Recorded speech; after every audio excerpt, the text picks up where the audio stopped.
Oh, I thought I was going to get London Calling for the sports update. That'd be cool. What's going on? 6 o'clock. Good morning from the 104.5 The Zone Studios. I'm Robert Walsh. Titans fall to the Colts 23-16. The two offensive bright spots being DeAndre Hopkins' breakout performance, 8 catches for 140 yards, and Tajay Spears getting his first NFL touchdown.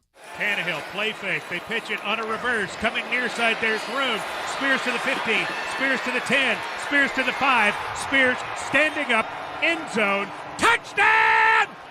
Tajay Spears! He gave him a little shake and took it to the house.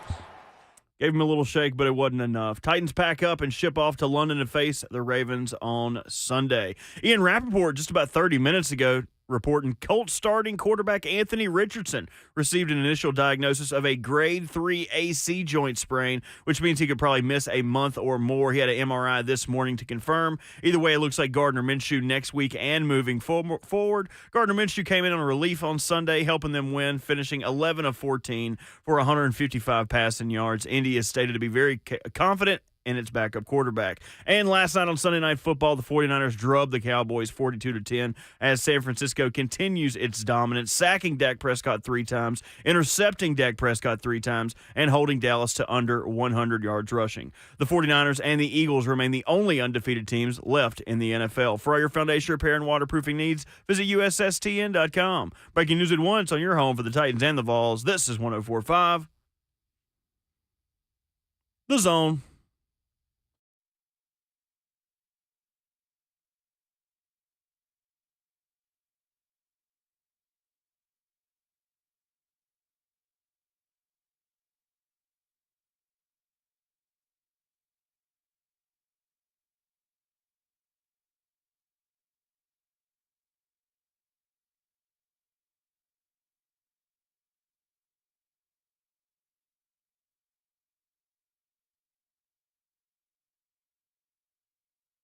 Nick Folk from 27. Snap, set. His kick is up, and his kick is good. It's RKW, brewed by 8th and Roast right here on 104.5 The Zone, and the Indianapolis Colts finally get their win over the Tennessee Titans. Welcome into Reaction Monday. It starts right here with us on 104.5 The Zone. Streaming live on 104.5 The Zone TV, Facebook Live, YouTube, Twitter, and Twitch. And on the phone lines at 615-737-1045. With Ramon Foster and Kayla Anderson. Robert Walsh, our producer. My name is Will Bowling. It is Monday, October the 9th, and the Tennessee Titans are 2-3. Good morning. Woo. Good morning, man. That was a weird weekend. It was. To say the least. Definitely, Kayla. By the way, folks, be careful out there. I don't know if it's the season where deers are starting to move and shake, because I literally had a deer run out in front of me this morning. Oh, goodness. Wow. I did, and thanks to my 20/20 far vision, at least, I saw the deer coming, and so I slowed down even more. But guess what he did, guys? He came back towards me. Back. Oh, goodness. And Wow. so I really had to, navigate that quickly. Thank goodness, no harm. Yeah, Nothing. that's not fun. But, yeah, so be careful if you're out there. I don't know if it's that time of the year where you're seeing these guys come out a little more. But driving tip. You said no harm. I mean, we could have had some deer jerky out of that, Kayla. You missed. We could have had some Kayla jerky out of that. You missed, man. That car going to win 10 times out of 10, man. I trust your car on that one. Yeah, you got to teach those deer a lesson. At least give them a good honk when they try to cross in front of you. I know. I was like, yo, bro, come on now. What are we doing? Exactly. I will say in those situations, though, if you see one, it's usually multiples unless it's a buck. The bucks usually travel alone. The does usually travel with the babies. But all in all, though, guess it was kind of like the Titans weekend. Deer and headlights. There you go. For the run defense, that's for sure. Yeah. Definitely for the run defense, man. I was like, And for your guy, Will. Who's my guy?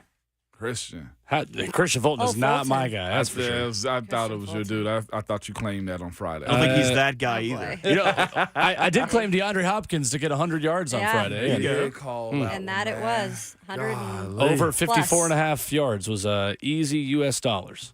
Yeah. That's Sunday. what stinks, though, right? Because you have something like that happen where you finally have a little bit of a breakout from a guy like him, and then the defense just. I was like, what is this defense? Well, I don't recognize it. And let's start there because analyzing this, guys, it's interesting. When you look at all the losses individually, the Saints' loss was performance, players, Ryan Tannehill. It's easy to pinpoint the reason why you lost in New Orleans, which is a positive maybe, or is it a negative? Then you go to Cleveland, everything was awful. It's just one you flush. You get one or two of those a year. Unless you are Patrick Mahomes, you get one or two of those, just flush it and move on games. This one was weird because it's issues that you don't typically have that reared their ugly head and caused you to lose. I don't know if that's better or worse at this point. That the run defense gave up, they're still giving up yards to Zach Moss, who it's crazy. The Colts signed Jonathan Taylor to this big deal, and their backup's probably better, genuinely better. No trolling there. Zach Moss is probably better than Jonathan Taylor right now. Right now, yeah. This looked like it yesterday. Sure. Is that better or worse? The Titans have new issues. It's always worse on this one. It's just simply because, you saw Big Jeff take a shot yesterday that kind of looked like it helped, kind of held him down in a little bit. And then you look at the backups that were in for Tierra Tart. They didn't hold up their end of the bargain. And, of course, the linebackers – it seemed like yesterday, all of them found their deficiencies. Dr. Gibby, man, got caught in a bad situation because of scheme. And you just looked at that situation like he's not supposed to be covering Josh Downs. And then, that was one situation. But I also look at yesterday, it was just like, well, and we got to dive deeper into it. But the defensive line was getting swallowed up by the O-line, but the linebackers couldn't find the open gaps and make tackles too. That's where the biggest issue turned into play is you let Zach Moss and Jonathan Taylor tiptoe behind the offensive line for an extended amount of time, and nobody was able to make the tackles as they was getting to the second level.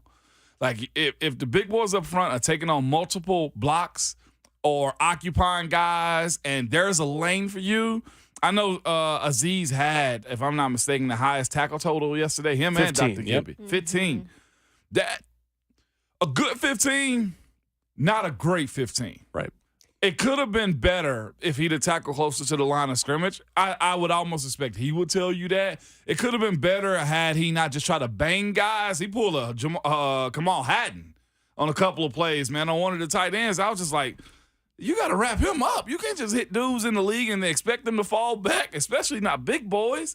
It was a good 15.5 for your stat line, but it wasn't a great 15 when it come down to how he got those other tackles or the ones he missed it closer to the line of scrimmage. It was questionable yesterday. Well, and it's one thing when you're facing Anthony Richardson and, okay, you've clearly game planned for this guy, right? Who changes everything because you've not really seen him before. But you know, and you should know, what happens when Gardner Minshew comes in as a backup because he finds ways to have success against teams. And I felt like that was even a worse showing once Minshew came in terms of like getting to the quarterback. That was not even seen. Yeah. Like that, there was no pressure, I felt like, at all. I'm looking at this defense, guys, and I don't want to I want to keep my powder a little dry, like Coach Mack says. But I woke up this morning and I don't know why I had this thought. I said, I'm a little worried about this defense. I know that sounds crazy. But there has been some warning signs in some games here recently where I'm like, I feel like there's been steps taken backwards. And the big thing when you talk about the secondary, which Kristian Fulton is a big part of this, Chris Harris was brought in. Y'all, Chris Harris was brought in, and he's supposed to be the next thing that could be in terms of a head coach. Or he was brought in to fix the issues in the secondary. I don't see any of those issues fixed. Do you guys? Definitely not right now. They're getting worse. Yeah.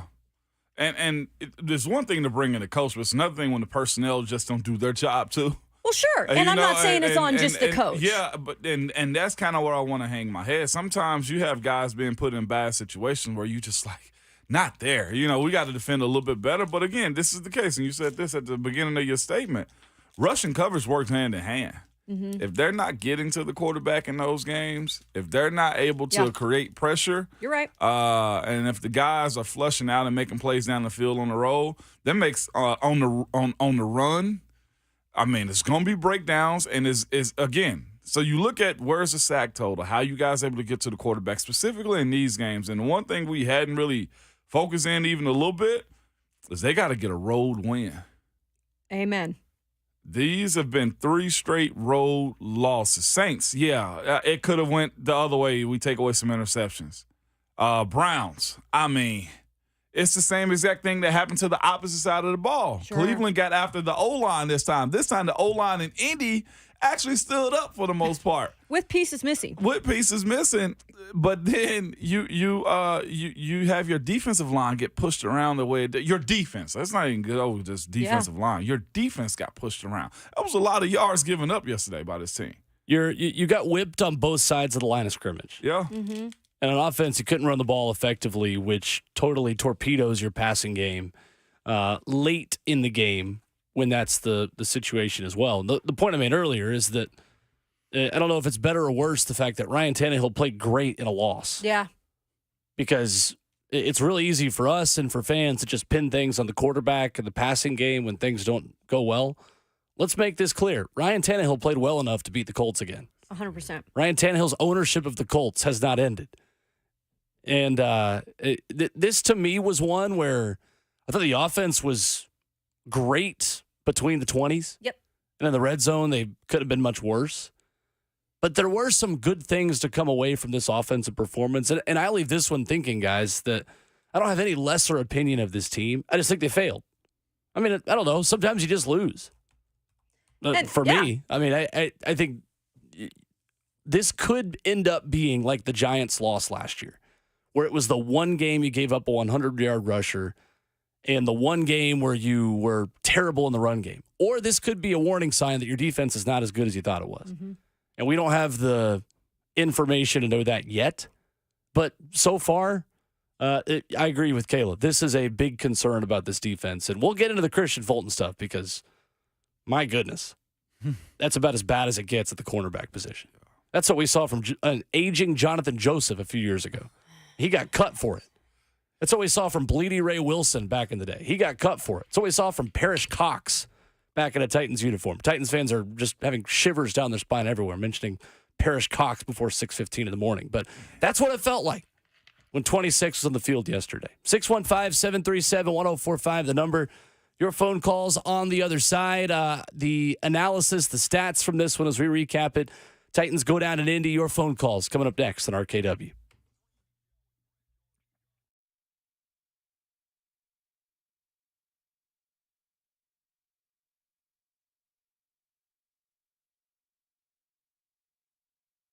It's Ramon and Will for Kellum Stem Cell Institute, man. I'm here to tell you guys, man, if you have a little bit of inflammation in your body or a lot, or just have some aches and pains that you want to deal with, let your body heal it for you. I don't care if you're working on the turf, construction, stand-up doctor all day long. It is something for you that can help you, Will. Yeah, it certainly can, Ramon. And if you want to treat your body like a professional athlete does, this is exactly where you go. KellumStemCellInstitute.com. Dr. Kellum has worked with Team USA, the Boston Celtics, a ton of professional athletes. This is the way to do it. Naturally enhanced longevity for your aches, your pains, your joints that oftentimes feel like it's out of our control. Yeah, it is in your control with the Kellum Stem Cell Institute. Visit their website, KellumStemCellInstitute.com. Do what we do. That's right, KELLUM, StemCellInstitute.com.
Tannehill with 5 on the play clock. Looking, heat coming. He gets away. He fires. Got it to Spears at the 50. Puts on a move to the 45. Spears to the 42. Oh, my goodness. It's a first down for the Titans as Franklin rallies to tackle him. And then Spears makes the first man miss to get the first down. RKW is brewed by 8th and Roast right here on 104.5 The Zone. Hot and fresh for 4 hours of reaction. On the phone lines at 615-737-1045. We've got the Concepcion Buena Vista blend this morning. Wow. Some good whole bean coffee with toasted almond, pear, and chocolate from Guatemala. From San Martin. A word I'm not going to say. I don't know what this middle word is. Jilotepeque. Yeah, sure. There you go. Yeah, Sounds good. Good stuff. It is good. Little dash of cream in it, little medium roast. You can go by and see them as well. 8th Avenue, Charlotte, or the airport. A little bit of coffee to brighten up a defeated Monday, opposite of a victory Monday. 615-737-1045 is the number. Paul in Franklin leads us off on the phone lines talking Titans this morning. What's up, Paul? Hey, good morning, everybody. How we doing? Good. Good. Good morning, Paul. Hey, it's always great to be alive and be in Tennessee. Look, I just left the I-65 shell in Franklin, Tennessee. Young man in front of me bought him a scratch-off ticket. Big Ragu just hit it for $2,500 right in front of me. Oh, wow. I said that's a great way to kick the Monday morning off, is it not? Yeah, it is. But anyway, congratulations to that young man who's listening. Look, get right down to it. When it comes to Ryan Tannehill, you know, I've been the constant that's called in and railed against him. You know, I believe Ryan is a good quarterback. I don't believe he's an elite quarterback, and I believe in this league to ultimately do what you want to do, you need an elite quarterback. That being said, I'm not going to put that loss on him yesterday. I'm not. Quite frankly, I'll be honest with you, and I'll narrow it down to the problem. We are not winning the line of scrimmage on the offensive line or the defensive line. We're not doing it, especially on the money down. What's the money down in football? Third down. We're not winning it consistently enough to win the football games at critical times in the game. We're not. And that's disappointing to me as a Titans fan because our mantra, our motto has always been to out-physical the other teams. And up front in the trenches, we are just not getting it done, and and you know what? That's where you make your hay in football. If you don't win the line of scrimmages, you're not going to win the football games. And Tart being out yesterday definitely hurt the defensive front. But you know what? The other guys got to step up when a teammate goes out like that. That's the bottom line. We are not winning up front in the trenches, and that's it. And until we do that, we're not going to turn this ship around. But, hey, always love y'all, love your show. God bless you. Go Vols, go Titans. There we go. Thank you, Paul. Paul with some facts. Appreciate you buying me that lottery ticket this morning, Paul.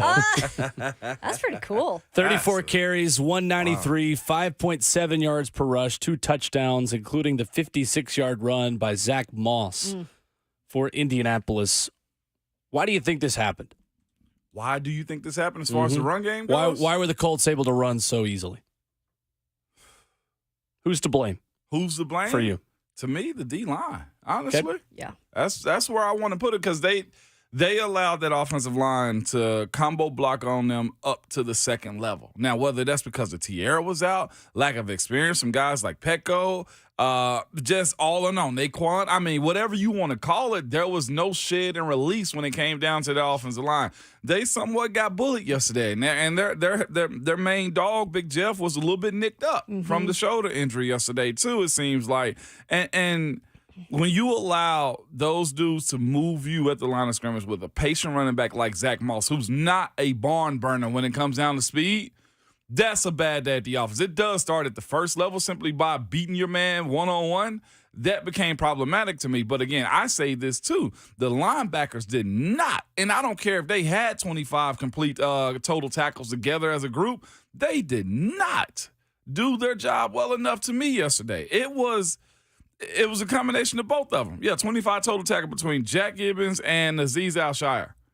It was I shouldn't say Philly. The Colts came to play bully ball yesterday. And when they figured that out, I feel like midway through the first quarter, they didn't back down. That group strategically in the second quarter methodically marched down the field, seemed to have been running the exact same play.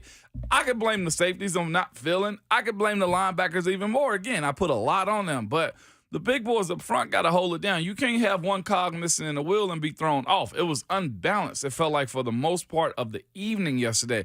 And I'm like, Paul, I hadn't seen this group get pushed around like this.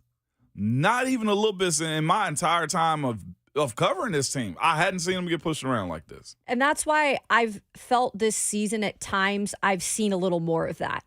A little less of the dog, a little less of this team that we've gone to love and known with the physicality part, especially on defense. I feel like it's been missing a little up front. And this then was a real showcase of it. And I agree. I think having Teair Tart out was a big loss. However, I'm sorry. It's next man up, and they should all know how to play in this defense and the physicality that you need to play with it in this defense.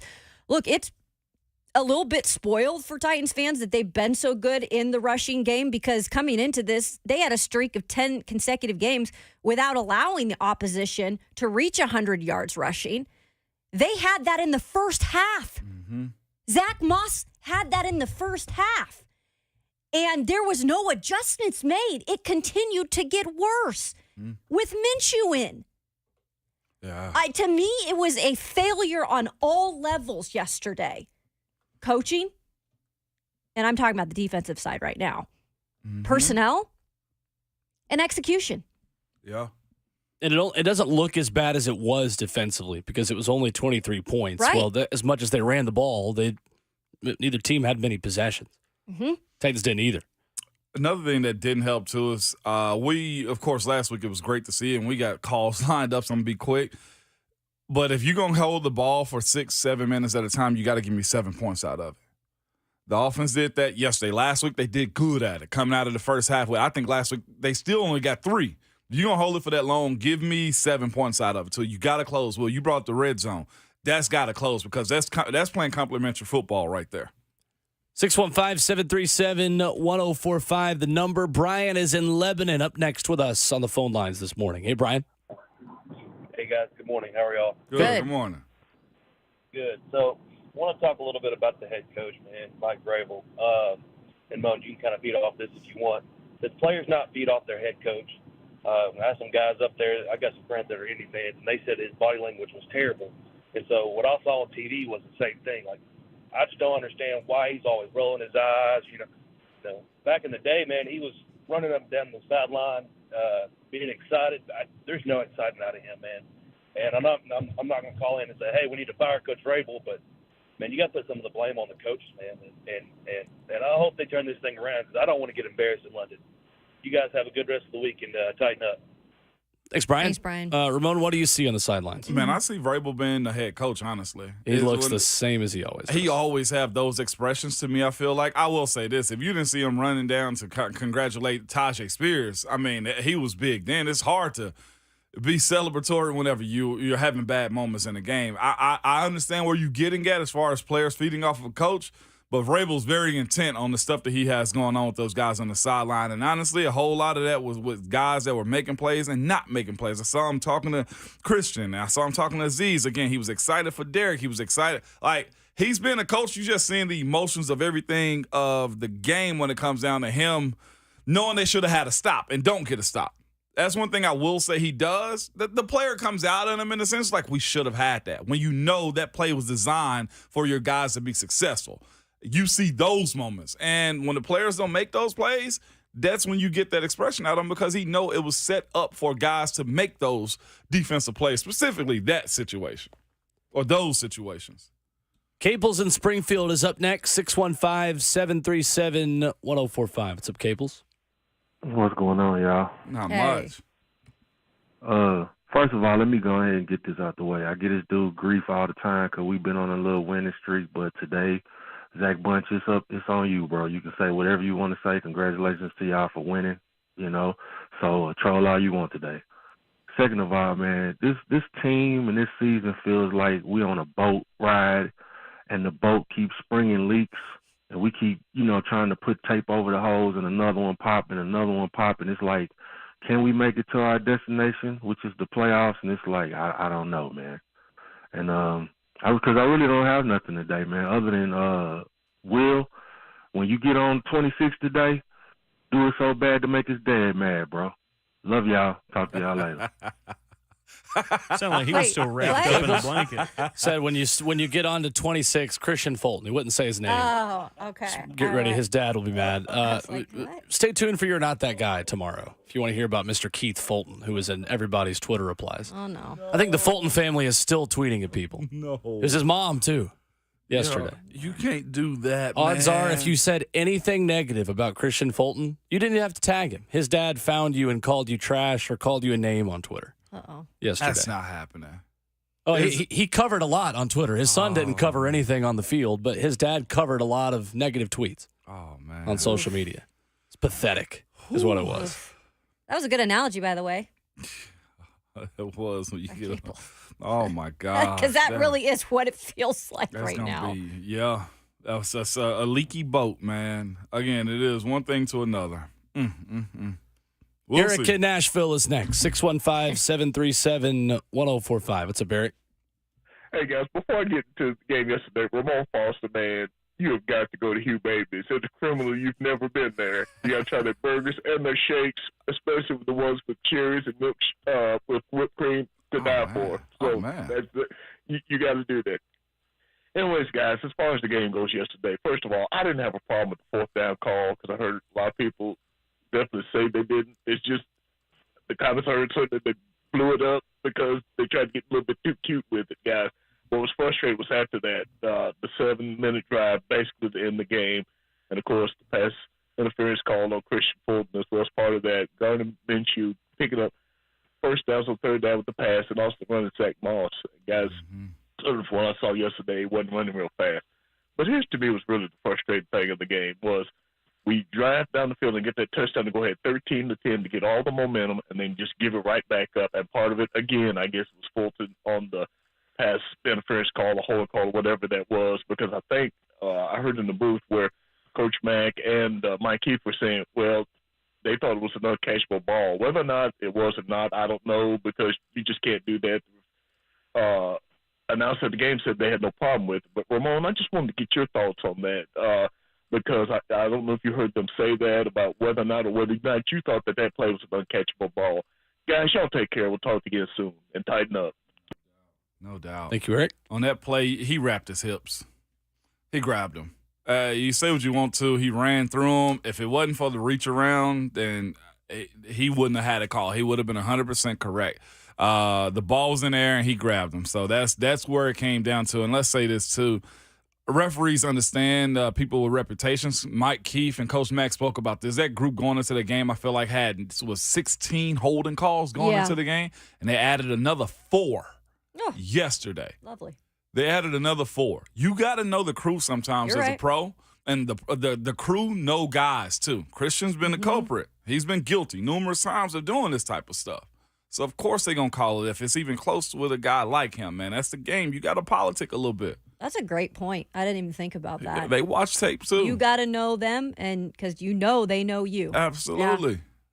In the F&M Bank chat, Kay Oldham asks, what's Anthony Richardson's diagnosis? Ian Rappaport this morning reported that Anthony Richardson could be heading to injured reserve with a grade 3 AC joint sprain.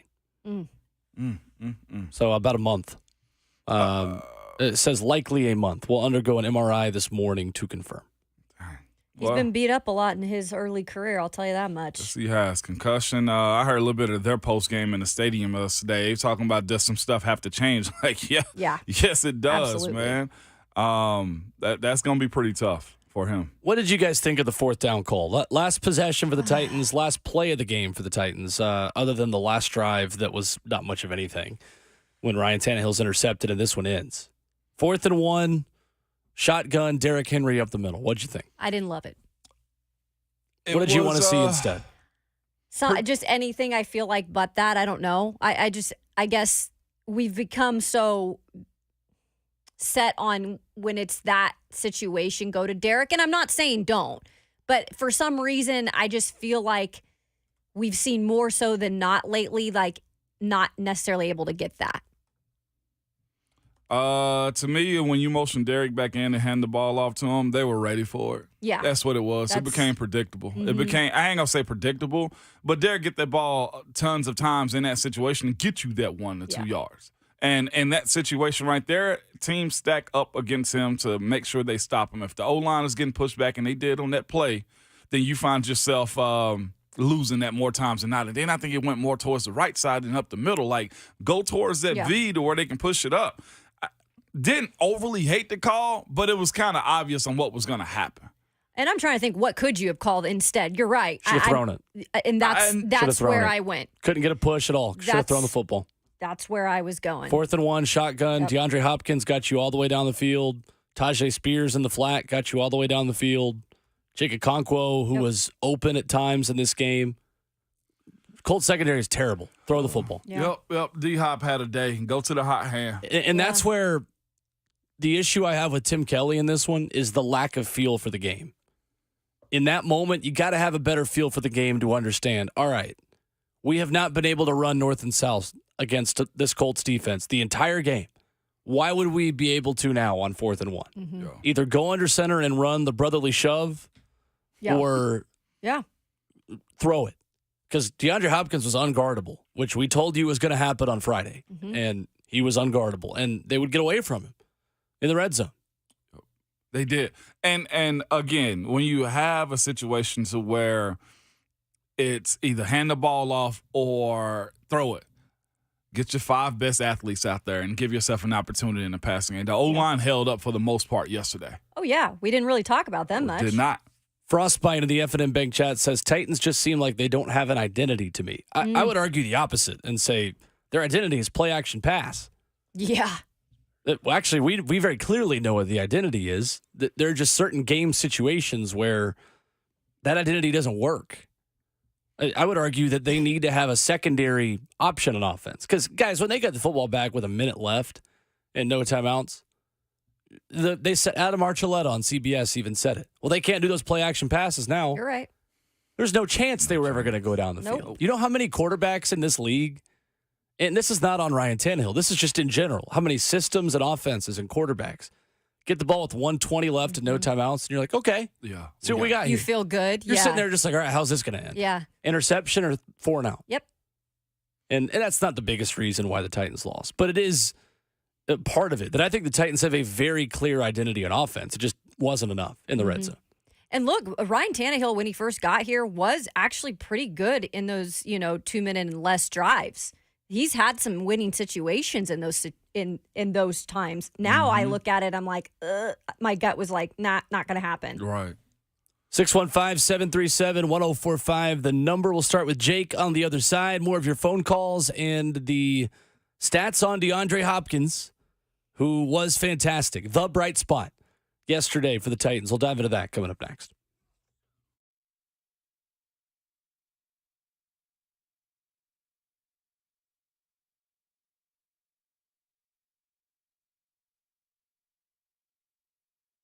People here know Genesis Diamonds as the value leader. They've proven it. And these days, value is so important. The thing to remember is this. Genesis is a true direct importer with connections that go back for 50-plus years.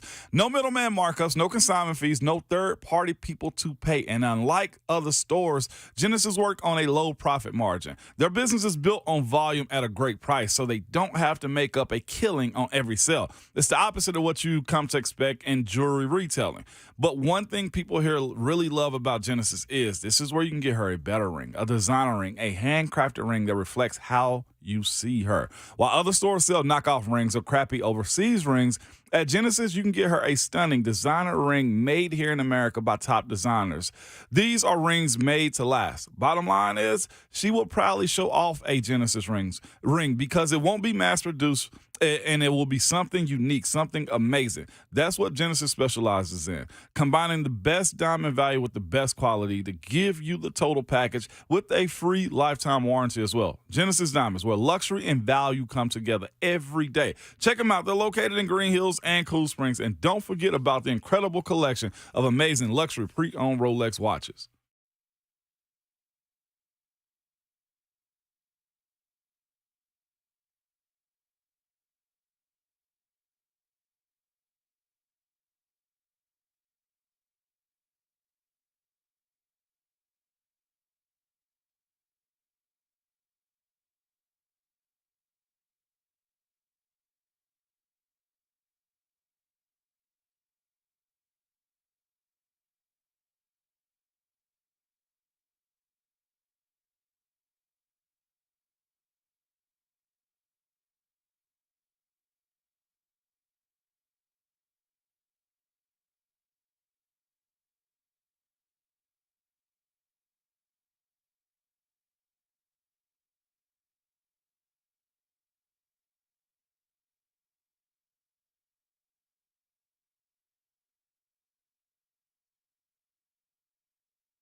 Titans send the field goal unit out immediately. This is a 53-yarder. The snapper is Morgan Cox. The holder is Ryan Stonehouse. The kicker is the veteran Nick Folk. Snap, set, kick. Good! Nick remains a folk hero for the Titans. 615-737-1045, the number on a Reaction Monday edition of the show. The Titans sub 500 and 4th in the AFC South. Right along with the Houston Texans, who also fall yesterday. We'll get more to that coming up later in the show. 615-737-1045. Guys, the Titans had a great performance from DeAndre Hopkins yesterday in a losing effort. 8 catches for 140. We said it Friday. The dude is still DeAndre Hopkins. Yeah. Yep. He's not just an old wide receiver in DeAndre Hopkins' body. No, I mean, he gradually has been getting, and I'm not going to say better because we knew what he was, but more and more comfortable in this offense with Ryan Tannehill. Yep. You can just kind of now bet if the ball's going to go his way, for the most part, he's probably going to catch it. And that's a good thing for this offense, because I don't think they've had that since A.J. Brown has left. And even in A.J. Brown's situation, sometimes I don't think you could just say, hey, he's guaranteed to catch that. Yeah. I feel like you feel that with DeAndre Hopkins, who, by the way, is an excellent teammate by all accounts. He bought them like a new basketball, like Pop Shot in the locker room. Yeah. Just seems like an overall great dude to have in there, too. Trying to lighten the mood. He was him yesterday, and the Colts knew it too. He was him. They knew it. He delivered when you needed him to. He is still a dude. He is. Jake is in Mount Pleasant, up next with us this morning. 615-737-1045. Hey, Jake. Hey, man, what's going on? First off, first-time caller, long-time listener. Love you guys' shows. Thanks, Jake. Been a Titans fan my whole life as well. I just want 2 or 3 quick points, I guess. One, I agree on the 4th and 1 call. You know, the way the game's going, I think you put the ball in 10, or put the call in Tannehill right there. Let him make the decision. You know, if anything, he can check it down to Henry if nothing else is open. And at least if you're going to run the ball, you know, run it up the middle or to the left side. Don't run it to the one side that has the one guy that's been consistently stopping Henry the whole time. But then the other main thing on the Colts' last drive, you know, when we obviously couldn't get off the field on 3rd down, one play in particular is like 3rd and 6. You got outside, and our defensive back is like 10 to 15 yards off of them, basically. Before they even hiked the ball, I sat there and told my fiance, I said, look, Pittner's going to run to the sticks and turn around, and they're going to hit them. Sure enough, that's exactly what they did. And then let's talk about how perfect of a timing and how that play was all on Minshew. That was a middle school turnaround, throw and catch. But, yeah, tighten up. Hopefully we can turn the season around. It's great to see Tannehill and Hopkins' chemistry finally starting to come together. So I think we'll be all right. Just got to take it one game at a time and move forward. Tighten up. I'll hang it up and listen. Thank you, guys. Appreciate that. Thanks, Jake. Nice. Good first-time call. Yeah, it was. Real good first-time call. Yeah, it wasn't too complicated what the Colts were doing in the pass game yesterday. It was not. No. It was not. Take advantage of the mismatches, which was Josh Downs on Jack Gibbons, and then whoever was being covered by Kristian Fulton. It was a mismatch every time. It really was that. And they had their offensive line as bad as they've been over the last year. The Colts, they gave them time. Without their They starting did. left tackle as well. Yeah. The backup looked like a stud yesterday against a divisional rival, man. And he's done it before. That's the thing. Yep. 615-737-1045. Go ahead. Nah, that was just it for me. It was just a low day. It was. You had your high moments in the first half. I felt like that really delivered for you. Expected the game to go that way. Seemed like they made proper adjustments or said, okay, D-Hop, you go get yours, but nobody else is. We're going to stop the run. We're going to make sure you guys, if you get it, you're going to have to get it the hard way. Tajay's toss.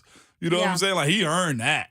Tajay absolutely earned that touchdown right there. But the Colts just simply marched it down as methodical as you absolutely want to see a good offense ran. They had a good offense yesterday.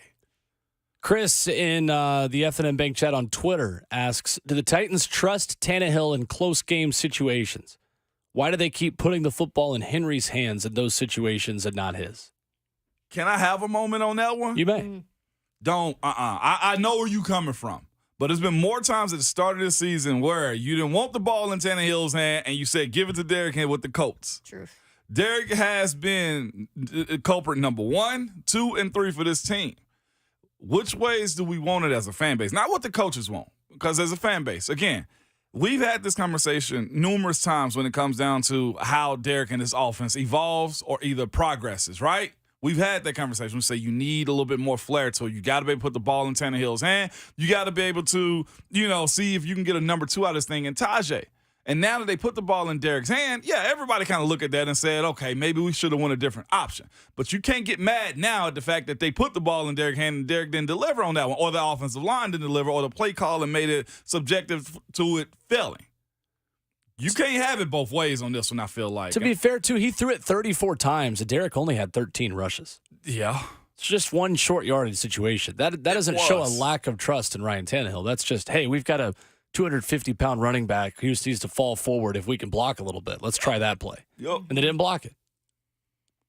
There you go. It was that. You're right. Last Chris caller Hubbard just got said it. beat He by did. DeForest Buckner on that play. As I was saying, you knew from right away it wasn't going to work. DeForest Buckner's a load. Every time he comes off the line of scrimmage, he wins 1 yard. This was the first time that I've noticed Chris Hubbard in a really negative way. Yeah. This was Chris Hubbard looked like a replacement right tackle for the first time. Yep. He got pushed back big time. And I felt like numerous times in the game, too, it was either pressure or it was either the run game just didn't click the way you needed to. And you go that way on the open end side, you expect Hub to win them. DeForest Buckner's a load. Let's get more into that when we come back, because I think you can analyze this run offense more deeply and with more details for the Titans. How much did the offensive line play a factor? How much did Peter Skoronski maybe not being 100% play a role? We'll get Ramon's offensive line breakdown from field level yesterday. We'll take more of your phone calls as well at 615-737-1045. More of that coming up next right here on RKW.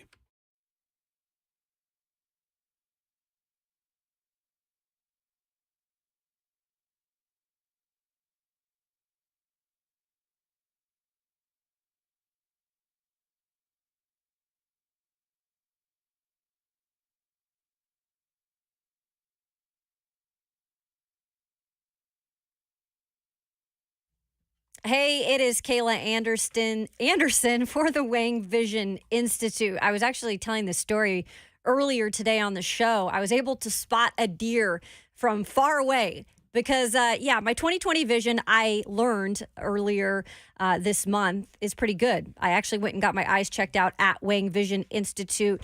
Told me all I needed to know when it came to my vision health, took care of me. I'm telling you, if you haven't checked up on your vision health lately, definitely do that. This is the place to go. And they also are the place to go right now. They've got some great new treatments, the pulsed light treatment to be exact. If you're wondering what it is, it's a photofacial treatment. It really rejuvenates your skin. Maybe you've had some sun damage. You got those dark spots now that you're aging. Treatments can also just even out your skin tone. Maybe you're in your 20s or 30s. You haven't seen that yet. This is great for the texture, hyperpigmentation, all of that stuff. IPL or intense pulse light treatments. You can check them out now, wangvisioninstitute.com. You also can RSVP on Tuesdays. They actually give a free consultation. And again, you can go to Wang Vision Institute to check that out. Your skin, your eyes, everything, I'm telling you, will thank you. Go and check them out. They are the place to go.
What's going on? I'm not going to get used to that. That's pretty tough. 7:01, what's going on for the 104.5 The Zone Studios?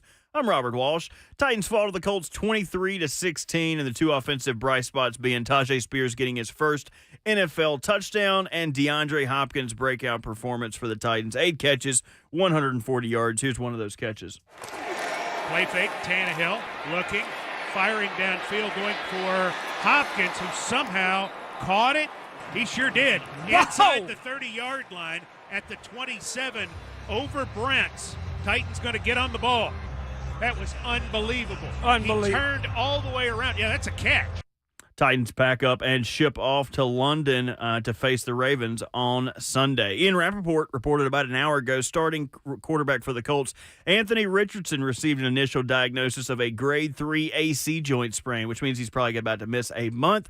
Had an MRI this morning to confirm. Either way, it looks like it's Gardner Minshew for the next month. And Gardner Minshew came in on relief yesterday, helping them secure the win, finishing 11 of 14 for 155 passing yards. Indy is very confident in its backup quarterback. And last night on Sunday Night Football, the 49ers drubbed the Cowboys 42-10. San Francisco continues its dominance, sacked Dak Prescott 3 times, intercepted him 3 times, and held Dallas under 100 rushing yards. The 49ers and the Philadelphia Eagles remain the only undefeated teams left in the NFL. For all your foundation repair and waterproofing needs, visit USSTN.com. Breaking news at once on your home for the Titans and the Vols. This is 104.5 The Zone.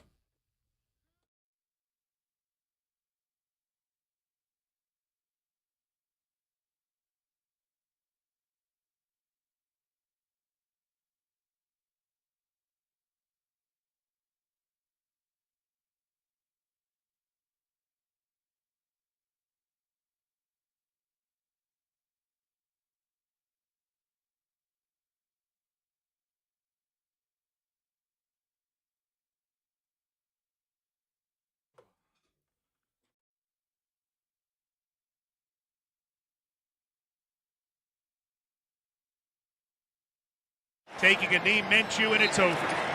Indianapolis beats Tennessee 23-16. For the first time since 2018, the Colts beat the Titans at home. The Colts end a 7-game losing streak in Lucas Oil Stadium. And for the first time in a while, it's a good day to be Jim Irsay. Welcome into RKW, brewed by 8th and Roast, right here on 104.5 The Zone. Stop by and see them, Charlotte, 8th Avenue, the airport. It's the best coffee in Nashville. We are brewed up by a wonderful blend. I've got the bag right in front of me. You can see it in the F&M Bank chat on 104.5 The Zone TV. We've got the Concepcion Buena Vista blend, one of my favorites. It's good stuff from Guatemala all the way here to the Music City. So much better than the other stuff that I loved. And now we don't have to have it anymore. Never again. I absolutely love it, man. That's Ramon Foster, Kayla Anderson, Robert Walsh, our producer. I'm Will Bowling. 615-737-1045, the number. 20 straight games the Titans had not allowed a 100-yard rusher. That ended yesterday. And on the other side, Derrick Henry had 13 carries for 43 yards. Ramon Foster, from your perspective, how did the Titans' offensive line look in the pass game and in the run game? Pass game I thought was better than the run game yesterday. Because here's the reason why. The pass game was good because Tannehill had time. Yes, there was pressure in his face and his lap 1 or 2 times during the game, but all in all, they stood tall and allowed him to deliver down the field at times. Now, again, they tipped a couple balls, grabbed his hand and stuff like that. But what I expected to actually work for this team, the run game, I would call it this: porous.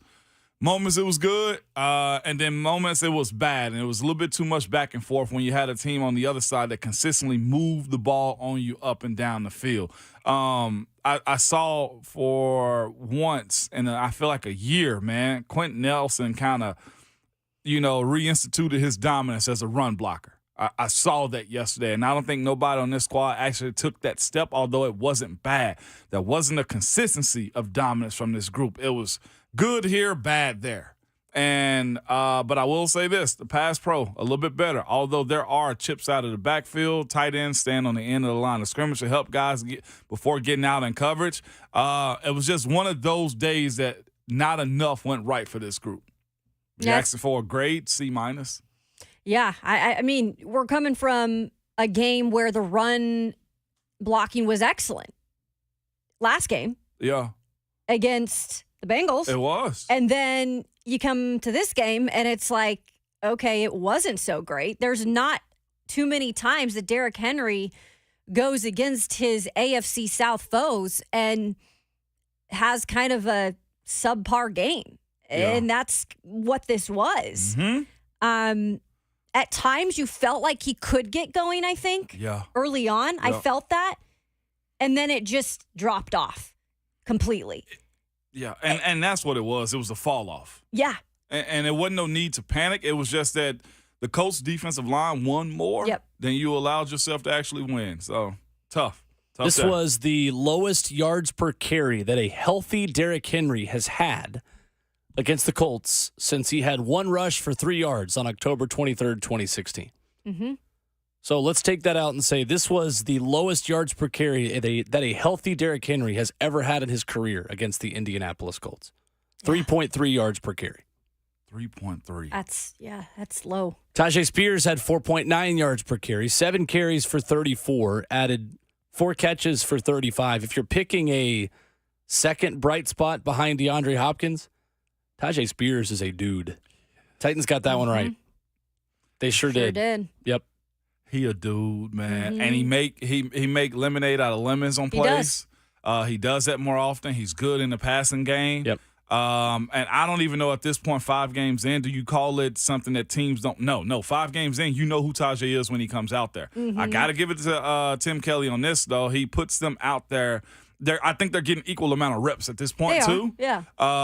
And he also has them out there at the same time. So he's breaking some tendencies, but Tajay's asking – he's asking for the ball a little bit more, and I almost feel like he's earned it in a sense. Mm-hmm. I mean, he's able to complete things too. Like yesterday, we saw the touchdown, his first NFL touchdown, right? I mean, the way that he just kicked it into another gear. I think he's just going to continue to build on this. And you're right, Ramon. At what point do you maybe see him with the more reps in this offense? I don't know. Maybe not this year, but it looks like he's starting to earn that. I mean, that naturally take care of itself, though, Kayla. If he's actually proven that he can go, you give it to him this year. Because if you don't, it's neglect as a coach. You get fired for not making smart decisions. There's a lot of decisions, though, they're going to have to make, I feel like. Yeah. Well, he only had 3 less snaps than Derrick Henry yesterday. Right. You want him to get the majority? If he's smart enough to make that call, well, you do. That's what the Colts did with Zach Moss yesterday. That's what I'm saying. Wow. Yeah. My job is to win games, not to worry about people's feelings. Zach Moss had 23 carries for 165, 7.2 yards per rush, 2 touchdowns. Jonathan Taylor, with his new contract, had 6 carries for 18. Yeah. There was a portion of me that thought that he got that contract done just so Irsay could be petty and say, I got my guy. And look, he I was. know that's Of course, me that's. thinking. I think that's true. You think that's part of That's it? absolutely true. Irsay felt like he got shown up by somebody, and nobody shows up Jim Irsay. Yeah. Nobody, except for most teams in the NFL week in and week out. But Well, and Jonathan Taylor was on a bit of a snap count yesterday. We didn't even see him in the first drive. I am actually genuinely interested to see when you get Colts round 2, and if Anthony's back, which I'm assuming he will be, what this offense could be now that you've got a Zach Moss who seems to be on the up and up, and now JT is there. Like that'll be interesting. Yeah. Whenever they come back down here for the second. Yeah, when they come back down here. Yeah. let's go to the phones where Mike is in Cleveland, 615-737-1045. Hey, Mike. There he is. What's up? Mike? KK, Yo. I love you. I love you. You're my girl. Did you happen to see my tweet though? Which one? I blame this loss on you for calling no. out. This is your fault, KK. Because I said it's been a while since the Colts have beaten them, and I'm a little nervous. You never should have said it. You never should have said it. Why you bringing up old stuff, dog? No, I'm playing. I know. But yo, you said what, bro? I said that's fair. That's fair. Right.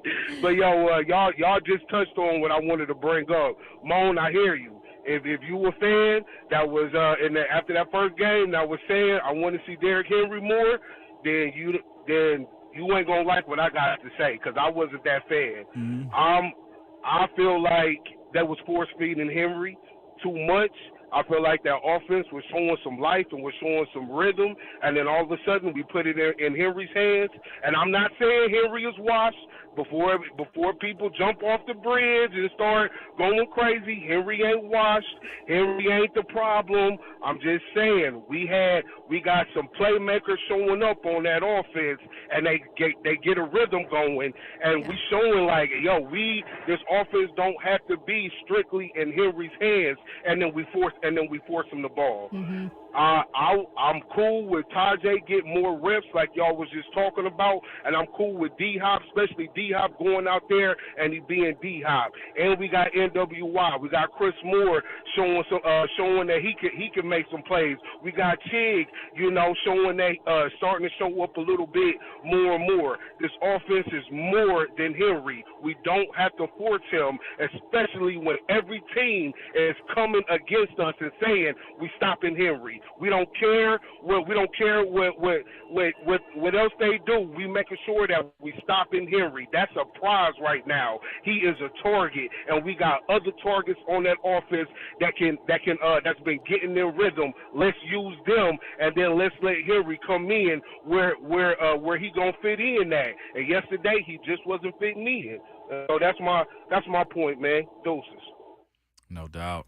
Yeah, that's a good point. And I think Will brought up earlier the feel for the game, right? And sometimes that is probably not the right decision. If you are getting an offensive flow, if you are in a rhythm like they seemed to be in several drives yesterday, I don't know if going to Derek, that's why that 4th and 1 call comes up, was necessarily the right call. And I'm not a coach, but I think we all kind of feel the game a little and how it was going yesterday. Mm-hmm. And I think he was right on.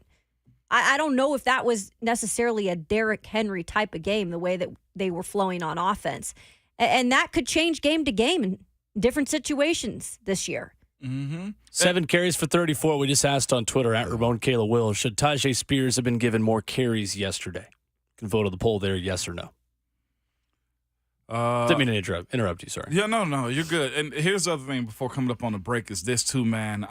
The first half offense worked well. I thought they had a little bit more balance, and this is what also was happening. The play action was beautiful. And that's because the running was good at the start of the game. The establishment of the run was good at the start of the game. Whenever that got bad, everything else went to bed. It just did. 615-737-1045. The number, more numbers from this one. We'll give you the rushing yards over expected for Zach Moss, who had the most in that category since 2020 by an Indianapolis Colts running back. We'll share the next-gen stat of the game, courtesy of NFL.com. Take more of your phone calls as well at 615-737-1045. What is the biggest concern out of this loss? Lots of places you could go with this. The red zone offense, the run defense, Derrick Henry's performance, 13 carries for 43, the offensive line. What concerns you the most from this loss to the Indianapolis Colts? 615-737-1045. RKW, brewed by 8th and Roast, continues after this.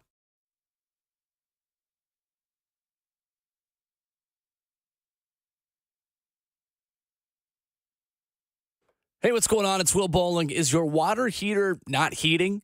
Well, it's a good time to figure that out, right? The weather is starting to get a little bit cooler, especially overnight. We woke up to do the show this morning. It was in the 50s, high 40s over the weekend as well. You want to make sure that your water heater is working the way it's supposed to. Maybe your sink is leaking, the drain is clogged. Well, hey, available 24/7, 365. Our expert friends at Lee Company have you covered for all of your plumbing needs. And right now, you can enjoy $20 off a plumbing service call for a limited time. You got to make sure this stuff is in tip-top shape going into the fall and winter months. Contact Lee Company today at 615-567-1000 or leecompany.com for an appointment to take care of your home's plumbing from top to bottom. It's the thing I love the most about Lee Company, right? We all have lists of things that we've just been putting off to do around the house. Lee Company can take care of all of it for you. You hear me tell you all the time that they're all you need. It's true. And plumbing, water heating, all of that is helped every single time when you call the folks at Lee Company at 615-567-1000. Take $20 off your next plumbing service call at leecompany.com. That's Lee Company, all you need.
Play clock is at 10. Minshew under center. Minshew looking to throw it. Incomplete. Threw it at the feet of Granson in the right flat, and the ball goes over on downs. What a victory for a beleaguered Titans defense, and what a strange call by Steichen. 615-737-1045. Reaction Monday rolls on RKW, brewed by 8th and Roast. Go by and see him at 8th Avenue, Charlotte, in the airport. Or go by any of your local Kroger or Whole Foods. Grab a bag of 8th and Roast. Take that home. Take that to your office. And I don't know, you take it to the office, I think your coworkers will thank you. Just like our coworkers are thanking us for bringing in the good stuff. To caffeinate you on a gloomy Monday morning. 615-737-1045, the number. Heard that right there, guys, from the end of the first half. I thought in that moment when Gardner Minshew missed that throw and the Colts couldn't get in the end zone after a long drive to end the first half, I thought the Titans were going to win this game. I thought this was the Titans' day. Thought they'd come out with momentum. They go down. They score immediately right to begin the second half. I thought this was all Titans. And from there, the defense couldn't stop a nosebleed. Yep. And shout out to Sean Murphy-Bunting on that play, too, that fourth down. Yeah, was right that was there. excellent. He was right there because that was a touchdown. Yeah. That was a touchdown. Now you have Shane Steichen, who's forgiven now because they, again, with momentum, you didn't score, didn't get the 3 at all, and you come out and the Titans get the ball coming out of the second half. Well, and that's the biggest thing to me because you got a big defensive play to end the half. You get the ball back. You do everything you need to do in terms of getting the ball and scoring. And that's why I put so much of this lack of I guess I put the accountability on the defense so much in this game because then after that, like you said, Ramon, and then Minshew was in too. Yeah. The backup was in. And nothing against Minshew. I'm a Coug fan. Like, Minshew's spectacular backup, but that is not what a backup's supposed to do to you. Your defense that's supposed to be one of the best defenses in the league. And right now does not look that way at all. No, it didn't. They kind of gave it up coming out after they scored specifically. And I'm looking at that drive currently right now on the break and stuff. They got the ball and just worked. You saw a switch flip. I was showing you guys a clip or two of just watching Quinn Nelson. There's numerous times on that drive. He threw Azeez Al-Shire down to the ground, like close to the end of the play. I saw Jack Gibbons just take one from him. There was an establishment of dominance whenever they got that ball back. And to end that drive, capping it off right now with the Zach Moss first and goal situation at the goal line for a touchdown on the ground, 1st and 10. And they were 4 yards out, and he bodies people to go through the back of the end zone to dunk it over the goalpost. That right there is when I was just like, this may be a long second half. And it turned out to be that, although the Titans were not out of the game. You just got nothing as far as end zone touches. You got nothing as far as just cohesion to get the ball steady on the ground. This team operates fluidly whenever they got a good rush game along with a good play action game. And aside from coming out with D-Hop in the second half, everything else kind of took a backseat after that. What you just said about that drive, to me in my head, and I obviously watched the drive, but when you did that, and let's say I'd never watched the game before, to me, it said right there, the Colts freaking offense out-physicaled the defense. It did. Seriously, that's what it sounds like. And that doesn't happen often with the Titans defense, that's their MO. Yeah. Let's add that, yes, Jeffrey Simmons was banged up in that game. He still played majority of the snaps, but that shoulder from early on when Azeez hit him in that friendly fire, that definitely, I think, affected him. But there's other guys there, too. Yeah. I mean, Danico Autry. Guys didn't answer the Harold call. Landry. Yeah. Harold, by the way, has got to find his mojo. We don't say his name. Not often enough. Had the one sack against the Chargers, and other than that, he has been very quiet. Very quiet. Not often enough. And again, this is another problem that's been happening offensively, too. The tight ends continually get whipped, or they continue to drop balls in certain hot spots. Those have to be fixed. The challenge has to be issued. Now, I say that knowing that a challenge has been issued because the same tape and games we watch on TV It's the same ones that the coaches watches with much more detail. Those challenges have to be accepted by this group. Again, 1st and 10 to start this drive after the Colts scored in the second half in the third quarter, a tackle for loss over a tight end. Again, we can blame the lack of production or the excitement that this offense is giving you. But when you're working behind the chains more times throughout the course of a game, that makes the job hard for everybody involved. And that's self-inflicted. Sure. That's also not productive or is not good when it comes down to helping the defense out and staying on the field. It's bad play. There's a comment in the F&M Bank chat I think is a fair one in Twitch, where you can watch the show Twitch, Facebook Live, YouTube, or Twitter. Offense could have bailed us out. Can't expect the defense to be the best every week. I think there is some truth to that, guys, that defense wasn't up to par. Offense still only scored 16 points. Yep. You're not going to beat a lot of teams with 16 points in the National Football League. Yeah, and it's not all one side. No, it's not. It's not. This It's is not. what we're focusing on today because I think that's where you saw the biggest, step backs for this defense in particular. We've been worried about the offense for a while, and I think the red zone is a major issue, guys. I think that from a team that had great offensive red zone production years prior has taken an incredible dip. And look, they probably and possibly could have won the game if they would have converted in the red zone, and they didn't. They left it for field goals. So you're right. That offense, while it was in a flow, I think more so than we've seen it at times, they have to actually finish.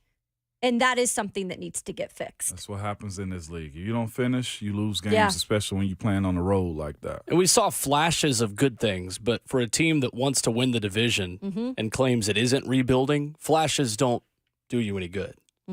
No, not at all. And again, we mentioned this in the 6 o'clock though too. Got to get a road win. Yeah, you do. And just 2 wins in a row in general, which you haven't done since November 12th and 17th last year. 615-737-1045. Eric is in North Carolina up next with us this morning on the show. What's up, Eric?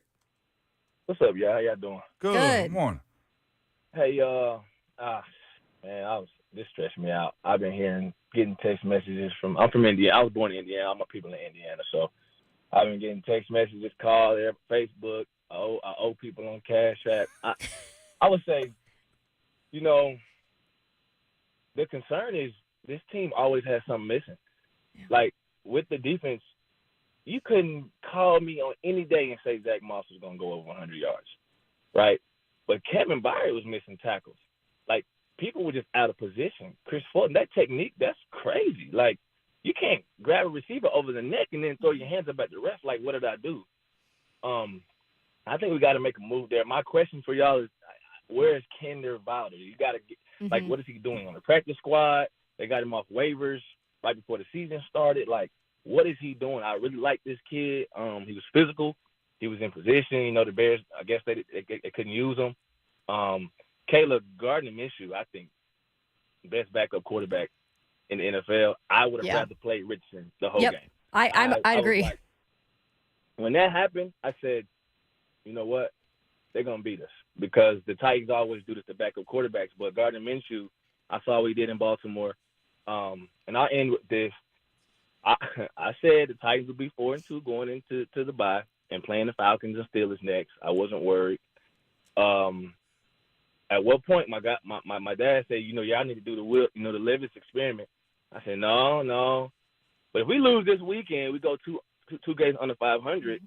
At one point did you say, hey, let's go ahead and see what Will Levis can do, or Malik at the bye, going versus the Falcons, because you got the Steelers right after the Falcons. If you lose that game, you could fall into 3. So I hang up. I appreciate y'all's show, but this is like my therapy session. Really, like, yo, what is going on? Yesterday I'm thinking we're gonna smack the coach. You know what I'm saying? And it's like, it was lollygagging, man. So right. I don't know. But, I appreciate y'all. Keep doing what y'all do. And have a great week. Tighten up. Thanks, Eric. Thanks, Eric. I would have rather seen Minshew, personally. Yeah. Because one a day, you can't stop anybody on the ground. Having a quarterback that can run would not have been in your best interest, in my opinion. And what's his name actually threw some good passes yesterday to Anthony Richardson. He did. He actually did. I was more shocked by that corner throw he had to it was actually over Kristian too, which was even worse. Of course it was. and I'm just watching it, just like, goodness gracious, man. Like it can't be that. And Josh Downs, of course, being their little scat back that they moved around a good bit, he made it a headache for the Titans defense yesterday. But Eric, man, dude, protect your cash up at all costs. Yeah, right. Well, you mentioned to people on Facebook talking bad about you. That's a bad Monday right there, man. Don't pay them. They got to come see you. He was talking about Kendall Vildor. Yeah. Coming over from waivers from Chicago, and haven't obviously seen much of him at all. No. At some point, though, you've got to look at this Kristian Fulton situation. You've got to say, is he worthy of that starter spot right now? I think a lot of people are saying probably not. Where are you at with it? You is he worth it or not? I'm at the point where after something like that, and if he thinks his technique is not off, there's something then that's off with what he's seeing. Yeah. And maybe he'll reevaluate that when he looks at film this week. But I think at this point, you almost have to put someone there in his place and have him earn it back, or maybe not if that player goes in and balls out. And we'll get into a bigger conversation about that coming up in an hour. Mm-hmm. At 8:20 on the options and at the audio of what Kristian Fulton had to say after this game that were his comments that were about as troubling as his play, to be honest with you. We'll get to that coming up. First, though, and maybe he is your answer, but what is your biggest concern out of this loss? Out of this loss? Lack of consistency. Look at this season. Loss, win, loss, win, loss. I mean, that in itself is kind of telling of all things that's happening right now. Offensive play calling is there. I say this, that jump pass that Derek had, I ain't got no problem with it, because if you hit it, we're all rejoicing. Yeah. Honestly, we were in overtime if you hit that one right there. Just being real with you, right? I don't have a problem with that. This offense does have to grow legs when it comes down how and situations where you're behind or situations where the run isn't your mainstay of the day. What is the passing game? Being able to make sure that you got other guys that can make those passes for you. The tight ends drops don't help at all. They don't. Though that they've been the main culprit of some transgressions of this offense, that's been bothersome. The defense had a one-off, I do feel like. I want to feel like that's what this game was when you look at how they played in this one. Yes, they got wore down when it came down to the way Cleveland came out. Cleveland came out with a bad mission in mind, and that was to embarrass the Tennessee Titans team. And they did it offensively first, and then they worked the defense to wear them down to enough. There has to be an answer for this team offensively when the run game isn't working. And that's where we get into the conversation. Will, you put it on Ramon, Kalen, Will Twitter. Does Tajay deserve more reps? Yes or no? Simply put, well, no, there's no situational. Does he need more reps? Do you have that polling up right now, Will, or not? I can pull it up. And if that's the case, then again, the evolution of this offense has to assist this defense. If this defense is as good as we think it could be, and yeah, Big Jeff was a little jacked up yesterday, okay? And you were without Tierra Tart. The linebackers didn't play well. Most people would tell you in those situations, as a teammate, y'all were due one. They've held it down for the most part. As a teammate, I go up to the defense and be like, in the games that they've had this year offensively, we're bad, y'all. We got to help y'all out. And there needs to be more help from the offensive side of the ball in finding ways. If you don't have play action because the run isn't working, we can deal with that. If we want to straight drop back and throw the ball, we need to be able to pitch and catch.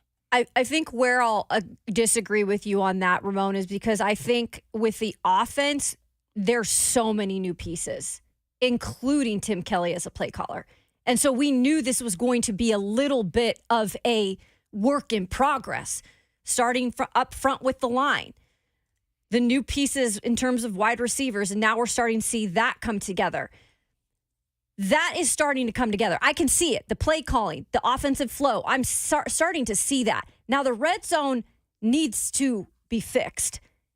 I think that's fixable, but you've got to prove it at some point. And right now, they're not scoring enough points because they're not converting in the red zone. That's what it is right now. That's a concern for me on offense. The problem I have with the defense, and the reason why I think I'm looking more specifically towards the defense and specifically towards the back end, is because I expect more out of this defense. You had that front with everyone returning plus additions. And I think they've taken a step backwards. And I know they're not the problem overall. Mm-hmm. It's both sides of the ball that need to be better. But I think I expected more out of this defense coming into this season with the pieces they already had in place. But here's my pushback on that one. Defensively, this team has only given up 18 points a game. Offensively, they're only scoring 17 points a game. When it comes down to asking this team to deliver defensively, they are doing that. They're holding teams back when it comes down to scoring points. Cleveland was the only one-off that this defense has had when it comes down to it. But 23 points in this league, you're supposed to win offensively. But again, you're allowing a no-name running back, and now he's obviously not a no-name running back. He's gaining ground. I get it. I'm talking about a first-year guy that you have not seen before, that has not had. I mean, he had one big game before that, I think, right? Zach Moss. So you should know what he can do, and they did, because they probably thought they'd face him more than JT. With JT just returning, and they said he was going to be on the pitch count. They couldn't stop him. But this is the best run defense in the NFL. It is, but when we look at the totality of the season, I'm actually pushing more at the offense as the woes more than the defensive. But what are you worried about now? I think the offense is progressing. The offense is progressing, but it's still lacking when it comes down to points. You just said that a second ago. When it comes to the red zone, they have to go score. Right, but they are progressing in terms of the play calling and the utilization of what Tim Kelly has. I just think the defense is digressing a bit. That's what I'm saying. Again, to me, I felt like this was their one-off. Okay. To me, this was their one-off when it came down to them being less than a team yesterday. The Colts absolutely had their way yesterday on the ground anyway. Right. And, of course, but didn't you say the Browns was a one-off for them? As far as like being on the road, okay, so here's my thing when it comes down to this defense. If you tell me a defense is giving up only 18 points a game, then more times than not your offense is supposed to hold it up. When it comes down to how the Browns came up and beat up that team, yes, they did, but offensively, they did nothing again. Again, at the end of the day, when you look at how these teams have played, then you absolutely say, if I can hold this team under 24, 24 is a new 17 in the NFL, meaning 2 touchdowns and a field goal is supposed to win it. And today's offense, with as high-powered as they are, you look at it and say, if I can hold this team to 23 points, we're supposed to score. And there was a bunch of opportunities where they didn't. 2 fourth downs in the game, this team didn't convert offensively. Yeah, red zone. And I said that needs to get better. But defensively, that back end is a concern. Also, where's the turnovers? This has been a team in the past. This defense has thrived off of turnovers. Where the heck are the turnovers? They're not there. So the offense is the biggest issue to you? Or the defense? The defense is. I think I'm worried that they're going in the wrong direction right now. That's fair. I do. That's fair. I'll give my answer quickly. The team has one formula to win right now. They can win in one way. It's on the offense and the defense. It's play great defense, run the ball well, run play action successfully, and when they can't do one of those things, the other 2 areas don't pick up the other one. Yeah. I'm going to put the blame on both and say you're both partly right. Yeah, that's fair. Well, we both made our you have to. We do. You have to be able to win in multiple ways, and I think the Titans genuinely have one method of victory right now, and it's what we saw against the Bengals, and what we saw in most of the game against the Chargers. When you're at home and you have a little bit more margin for error to not do one of those things quite as well, you're at home. That's fine. On the road, when you don't have as much margin for error, you have to do one of those things really well. Mm-hmm. 615-737-1045. We'll get more of your phone calls coming up. We'll get to Travis on the other side first up. Right here on RKW, brewed by 8th and Roast.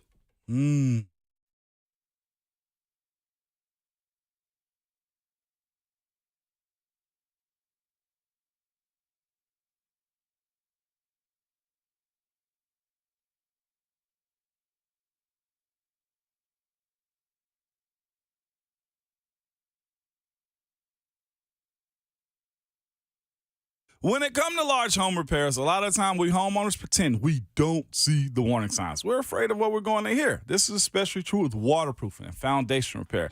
It could be something big that needs to be fixed right away, or a small problem that'll become bigger later, or maybe nothing at all. Bottom line is, we don't know, and we certainly don't want to be sold something we don't need. What we need is a peace of mind. United Structural Systems is the company to give you that. They have over 25,000 100% satisfied residential customers, and here's how they make that happen. When USS comes out to your house, you're going to get a problem solver who provides a peace of mind to their customers. That's you, the homeowner. You're not going to get someone who is worried about meeting a sales quota, upselling the next big thing, but someone there to educate you and help you understand what's happening with your home. At USS, their only measure of success is how satisfied the homeowner is and not a closing ratio. Homeowners trust USS, okay? Keeping homes and dry for over 25 years. USS serving Middle Tennessee, Southern Kentucky, Western Kentucky, and Northern Alabama. You can reach them online at USSTN.com or call them 615-488-7855. So this is a small bird too for That's someone right. that's never seen a Yeah. bobwhite before. It's this little round softball. That's right. Yeah, you could.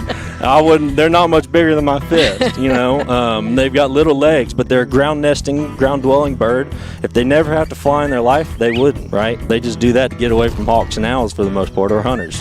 What they need is largely herbaceous plant communities. Right? So they need wildflowers. They need a small proportion of grasses. I don't need vast grasslands, right? I need stuff that most people would call weeds. Those are providing good brood cover, good nesting cover, a lot of insects, right? That's what chicks need to develop early. Bridgestone Firestone is a quail focus It or is. focal area. So tell us a little bit why. Yeah, it's largely because there are very few places that have wild quail in the state of Tennessee anymore. And there's dozens of different factors that lead into that, right? Everybody wants to jump right to predators, but it's a habitat issue, right? It's a landscape change, whether we're talking about development or whether we're talking about fire not being on the landscape anymore, or fields and young forests progressing into closed canopy forest, right? So the farm, just by nature of it being an open landscape that's been maintained that way, has held on to some birds. And compared to most other places in the state, we're one of the very few. On top of that, the potential for growing that population, it's higher here than just about anywhere else.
Tannehill, play fake. They pitch it on a reverse. Coming near side, there's room. Spears to the 15. Spears to the 10. Spears to the 5. Spears standing up. End zone. Touchdown! Tajay Spears! He gave him a little shake and took it to the house.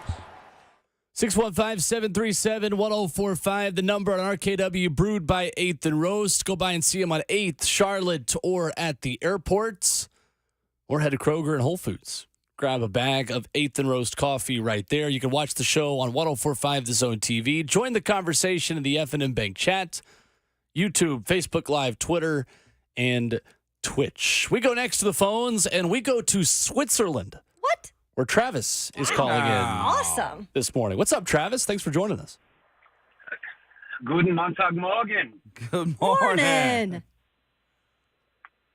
Yes, just wanted to call the professionals and Underreaction Monday. It's my favorite day in football season, watching everybody's heads explode from across the Atlantic. Love it. So I'll make it quick. I apologize because I got to pay €1 a minute every time I call you guys because you ain't got a WhatsApp account yet. But we'll figure that out one day. Mr. Foster, they're about to make a cross the Atlantic trip. I know it's Monday, but I'm curious, how many broken bodies are they going to put on that 767 this week? I know it's Monday, but logisticians plan for the weekend, so, you know, that's what we do over here.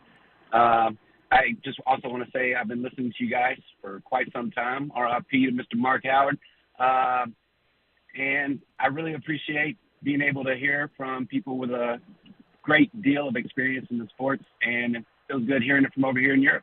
I'm signing out. Love you guys. Thank you, Travis. Thanks, Travis. That's awesome, man. Call in anytime. We appreciate it. Yeah, absolutely. Anytime you feel like, especially paying €1 a minute. I think he clocked that under a minute. Way to go. Way to go. Question was about the just the injuries that the Titans are likely going to carry from this one over the pond to London this upcoming weekend. Got to get Tierra back. That's going to be huge. Figuring out what's going on with Big Jeff. I'm not sure if Kristian came out with something or Kristian got put in. Roger McCreary got put in for Kristian. But on that last play, I think to seal the game, I'm not sure if Kristian's going to be available if he has something going on too. The game's rough. It always is. It's a matter of who's healthy and who's going to, at least for one game, stand up to the standard that this team is expecting to play. I'm more worried about, honestly, going against the Baltimore team, the D-line, and that's Jeff and Tierra. Mm-hmm. Those are my two main focuses right now. I'm hoping those dudes are good to go this upcoming weekend in London. 615-737-1045, the number. I think the Jeffrey Simmons hit to the shoulder in this game is a concern. How many times do we see a guy get injured mid-game, make it work to come back in, and then not play the next weekend? You know what? Worries me just a little bit. It does. And this is why, too, though. You have a guy like him that wants to win against a division opponent, and you sometimes make stuff worse. I'm not sure what the condition is of Big Jeff and how he's going to manage the pain that comes along with it. But I think if you saw him take that initial hit, he laid there for a second. Oh, yeah. However that turns out this week of rest, hopefully turns out to be good for him. But, yeah, Will, that kind of concerns me a little bit because when you stay in the game sometimes, that sometimes there's a lasting effect behind it. It concerns me a bit because I know how tough Jeff Simmons is, and there is nobody in the world that questions his toughness, man. That guy is a dog. He played on that ankle all last year, getting injections in it. And so I think he'll probably do everything he can to play in this game. But is he going to be 100% healthy? Probably not. And that concerns me, especially if you aren't able to get Tier Tart back. Yeah. I think that's the worry here. Might I add, guys, this is a short week and you're traveling across the pond. Like, that's taxing on the body. I don't care what anybody says. Mm-hmm. Look at the Bills this last week against the Jags who've been there for 2 weeks. Looked a little jet lagged to me. Yeah. 615-737-1045, the number. What concerns you the most from the loss? We'll get to more of your phone calls coming up. Stat we mentioned earlier, we'll give you the full details on this. Zach Moss gained 77 rushing yards over expected, according to NFL Next Gen Stats yesterday. That is the most rushing yards over expected by a Colts running back since week 17 of 2020, when Jonathan Taylor had 93 rushing yards over expected. Leave it to Jim Irsay to pay a running back and then figure out his backup's even better. Second half of the show coming up next on Reaction Monday, 104.5 The Zone.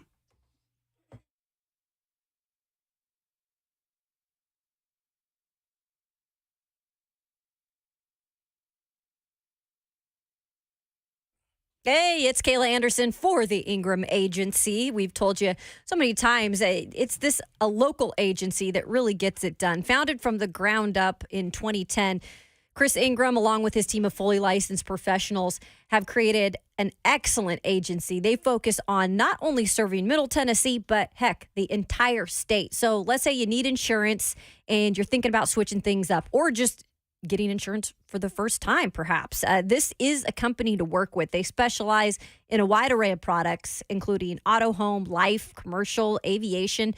They do it all. It's not your average insurance company either. The Ingram Agency was founded on passion for education and the support of their clients, and their goal has always been to guide those clients comprehensively. So if you want a family-owned insurance company who truly cares about the customer, you call the Ingram Agency, 615-206-8276.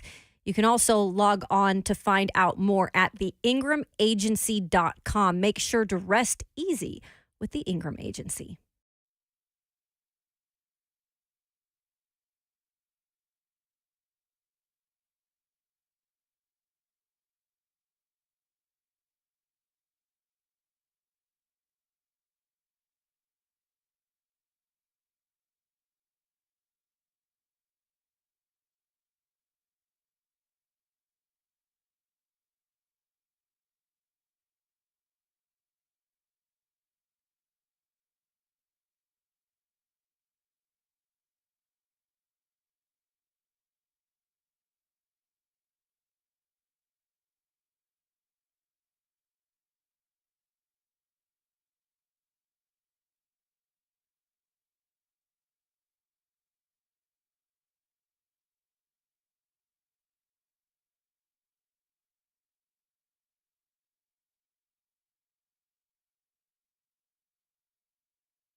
Just about 8 o'clock. What's going on from the 104.5 The Zone Studios?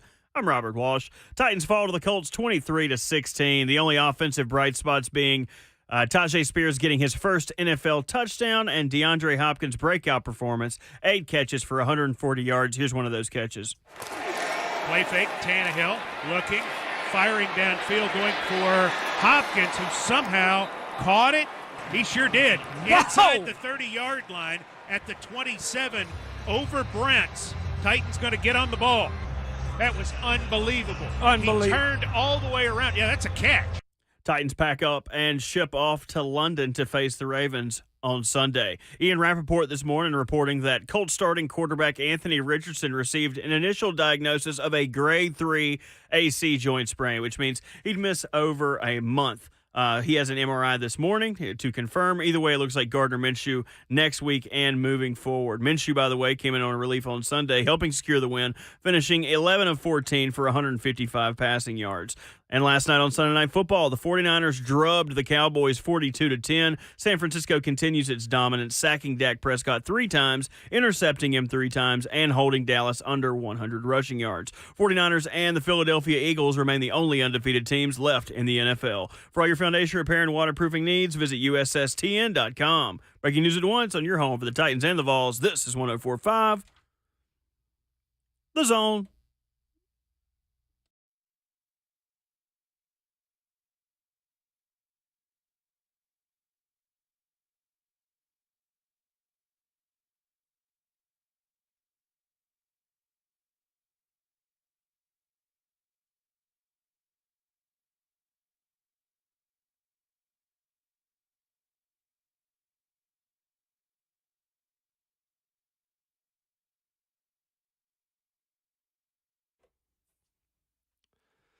Second half of the show starts now on a Reaction Monday edition of RKW. We're brewed by 8th and Roast on 8th Avenue, Charlotte, and the airport with bags of coffee in your favorite Kroger, Whole Foods here locally in Nashville.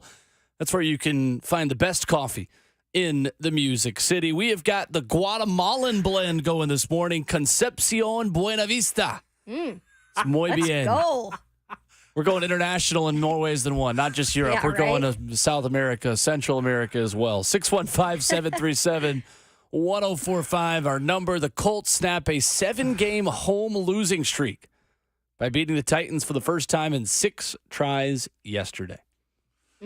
Yeah, they were excited, too. Celebration was playing inside the stadium afterwards, man, and the roof was open. Everything was a party to them yesterday, man. They were adamant on trying to get that win, and, of course, I said this to Will outside. We were talking for a second. This league is full of revenge, and let me show you how much I can best you. That's what happened yesterday. They showed up and answered the call when it comes down to the Colts playing ball yesterday over the Titans. And that's the thing, right? I mean, I know it was not wanted to be brought up last week where I said I'm a little nervous because winning this many in a row is concerning a bit because, you know, the other team's just as competitive and they know this streak has been going on, just like when the Titans went through 11 losses, right? And it somehow, some way had to break it at some point. And that's what they did yesterday. Now all you can hope for is, like you said, bounce back from the Titans, still got to win back-to-back games, still got to win games on the road. These are things that have to be put together sooner than later with this team. 615-737-1045 is the number. Anthony Richardson goes out early. He was 9 of 12 for 98. Gardner Minshew, 11 of 14, 155 yards. Second time this season that he has won a game in relief of Anthony Richardson. The Titans had the number 4 ranked run defense coming into this game. They'd held 10 straight opponents to fewer than 100 yards and had gone 20 straight games not allowing a 100-yard rusher since Saquon Barkley ran for 164 in week 1 last season. Zach Moss goes for 165 on 23 carries, averaging just over 7 yards per carry. At one point in the game, Zach Moss was averaging 9.7. Yes, he was. Again, over 9 yards a carry, man. That is a long day at the office right there. Just was. Yeah, and it wasn't, and like you said, it wasn't Jonathan Taylor doing it. He's never had 100 yards rushing against the Titans. But there have been other backs that have had success against the Titans for the Colts. Nyheim Hines, I know I brought up during the break, had burned the Titans in history of one of those games. I think it was here in Nashville. And you see a guy like Zach Moss who, my bad. I shouldn't have called him a no-name.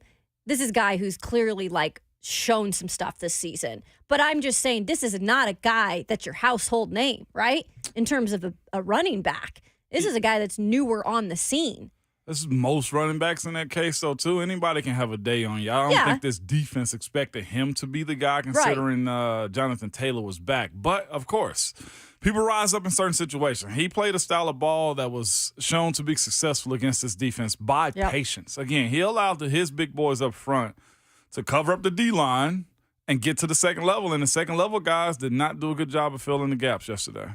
Yeah, that Nyheim Hines game was the home game in the pandemic on Thursday Night Football when Trevor Daniel had that, 15-yard punt? Yeah. Against the Colts. That was 12 carries for 70 and 5 catches for 45 and 2 touchdowns for Hines that day. It was his birthday, too. Crazy Billy is next on the phone lines with us this morning. What's up, Crazy Billy?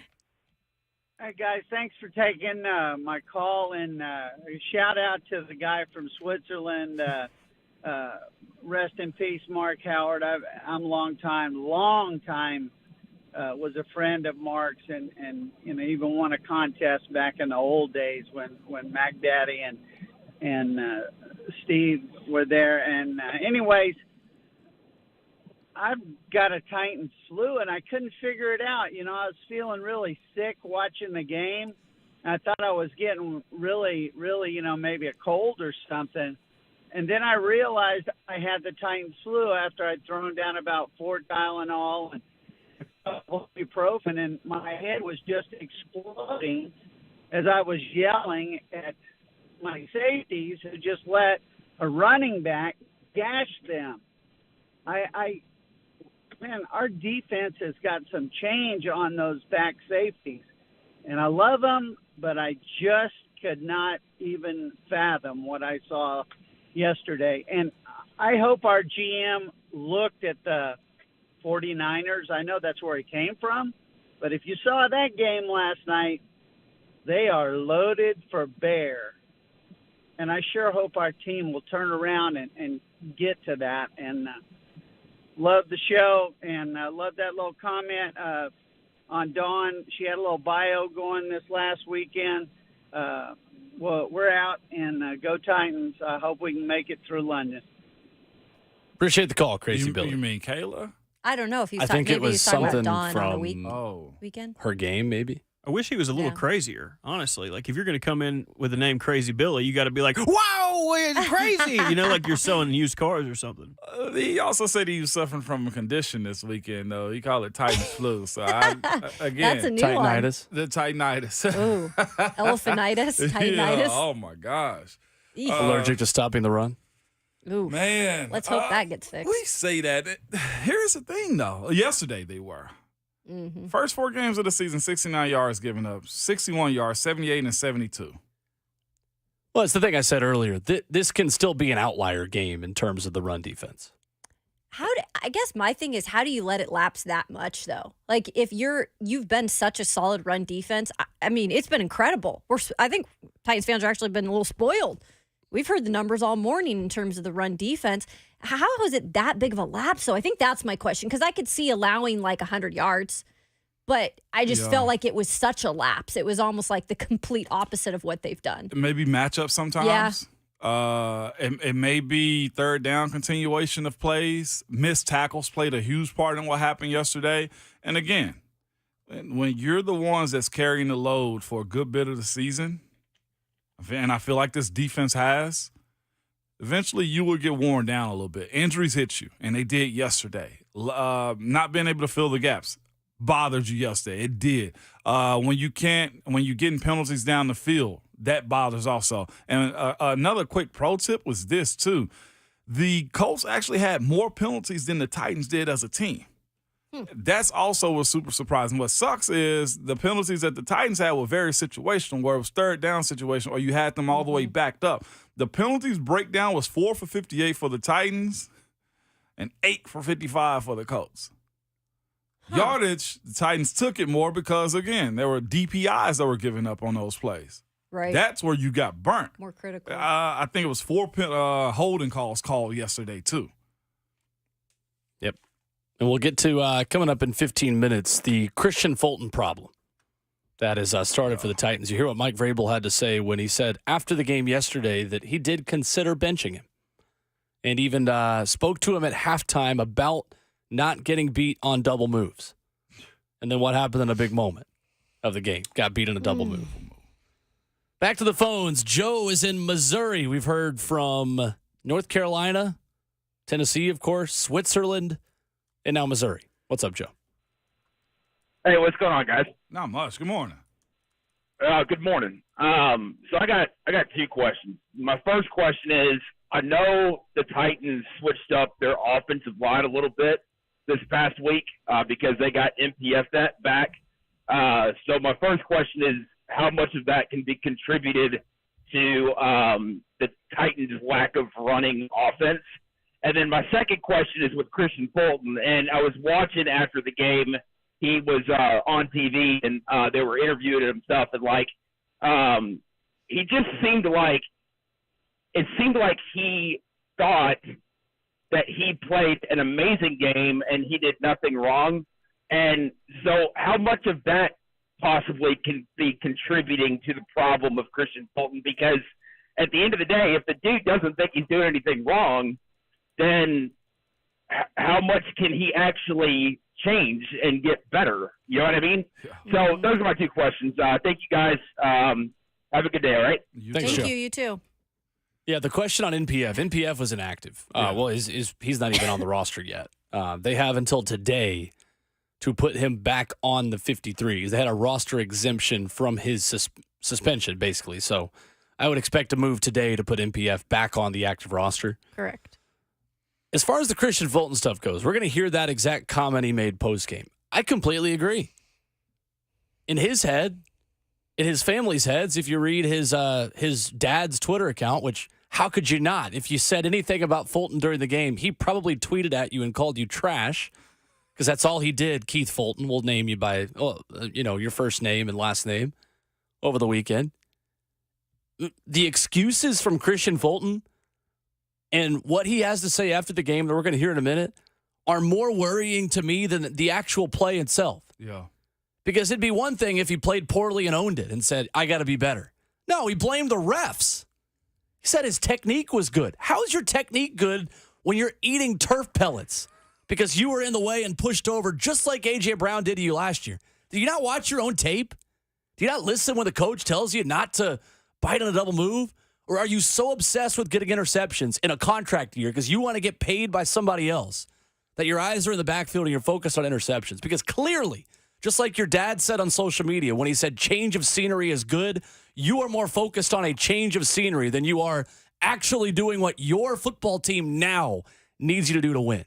And all this crap about I got a new trainer because I don't trust the Titans coaching staff. You know why they don't trust you? Because you get beat in big moments like this. And you give up more penalty flags than the worst of Taylor Lewan ever did. And we grilled him for that. We're going to grill you too. It's a performance-based league. Goodness sakes. It's a performance-based league. You have to own up to what you got going on, good or bad. It's the same way we want the quarterback to fall on the sword whenever they throw picks. Let's hear those comments coming up next. 615-737-1045.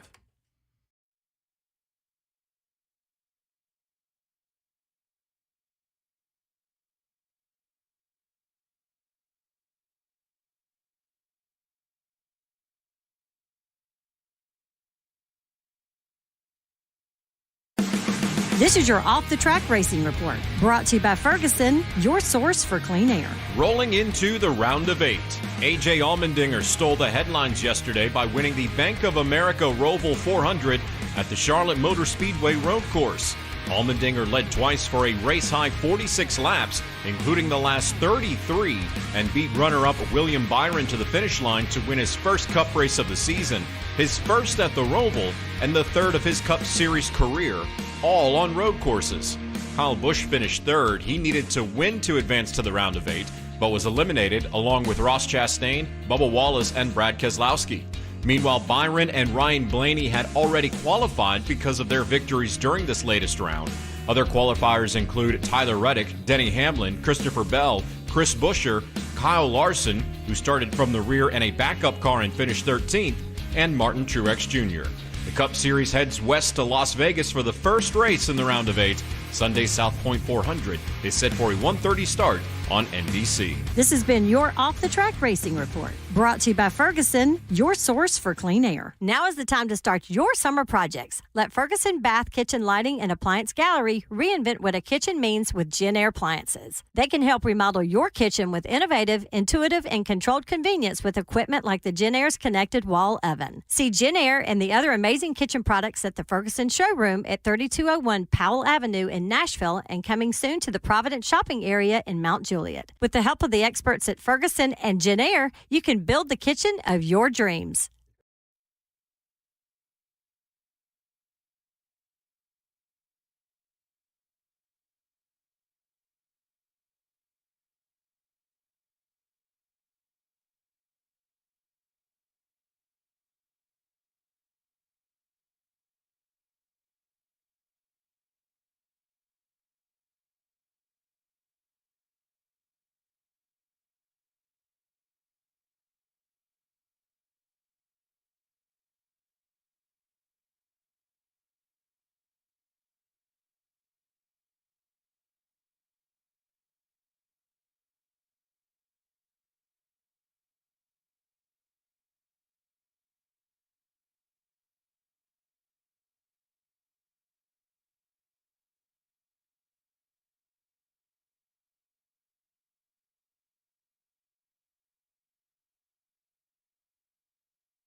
to make it a 7-point game.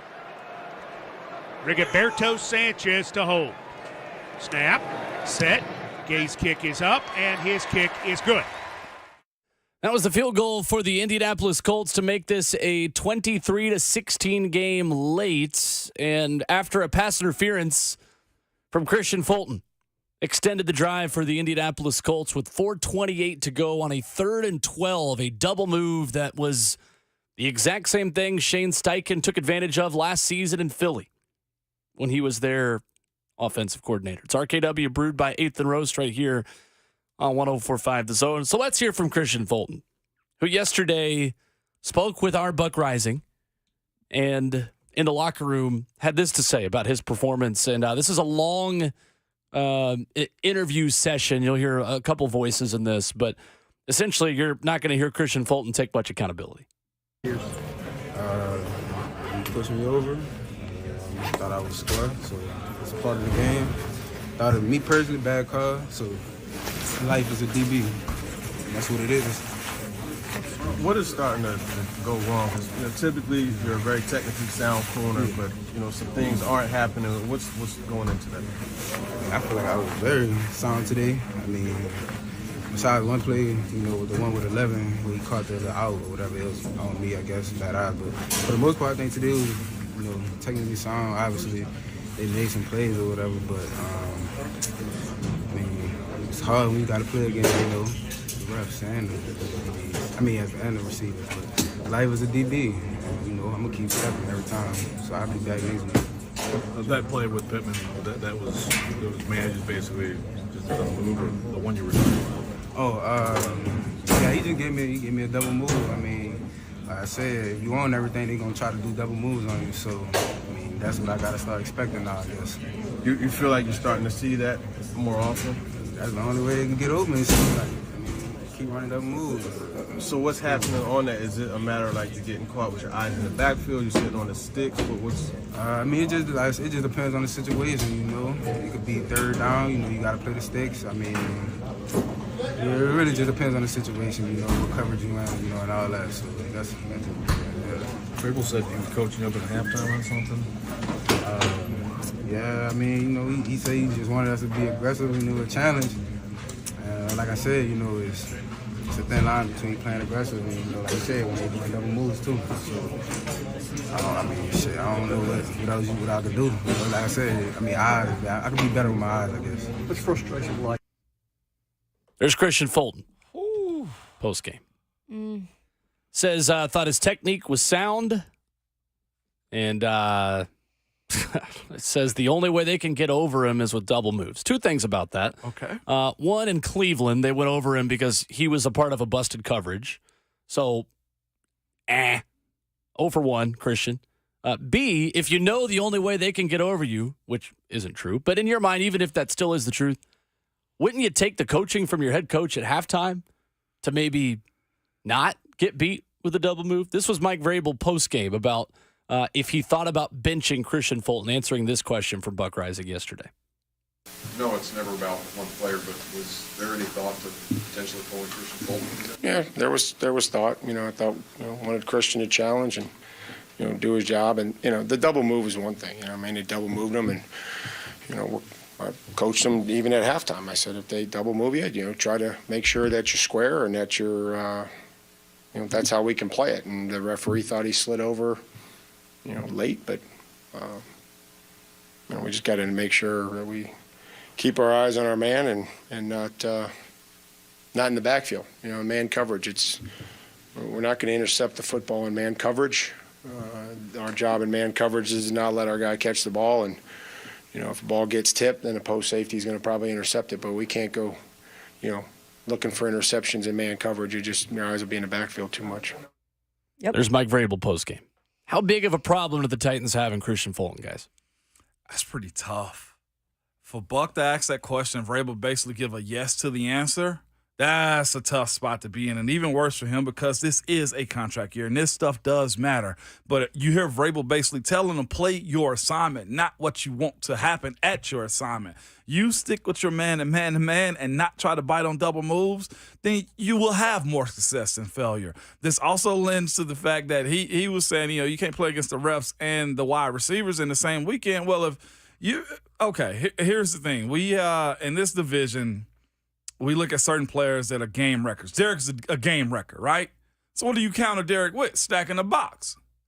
If you have tendencies to slant your play one way versus another, meaning if you are a player that bites on double moves, guess what the league is going to do to you? Not even the Colts. They're going to continue to hit you with it. The fact that Vrabel's bringing up the double moves, Teron saw that. Other reporters who's around Teron saw that.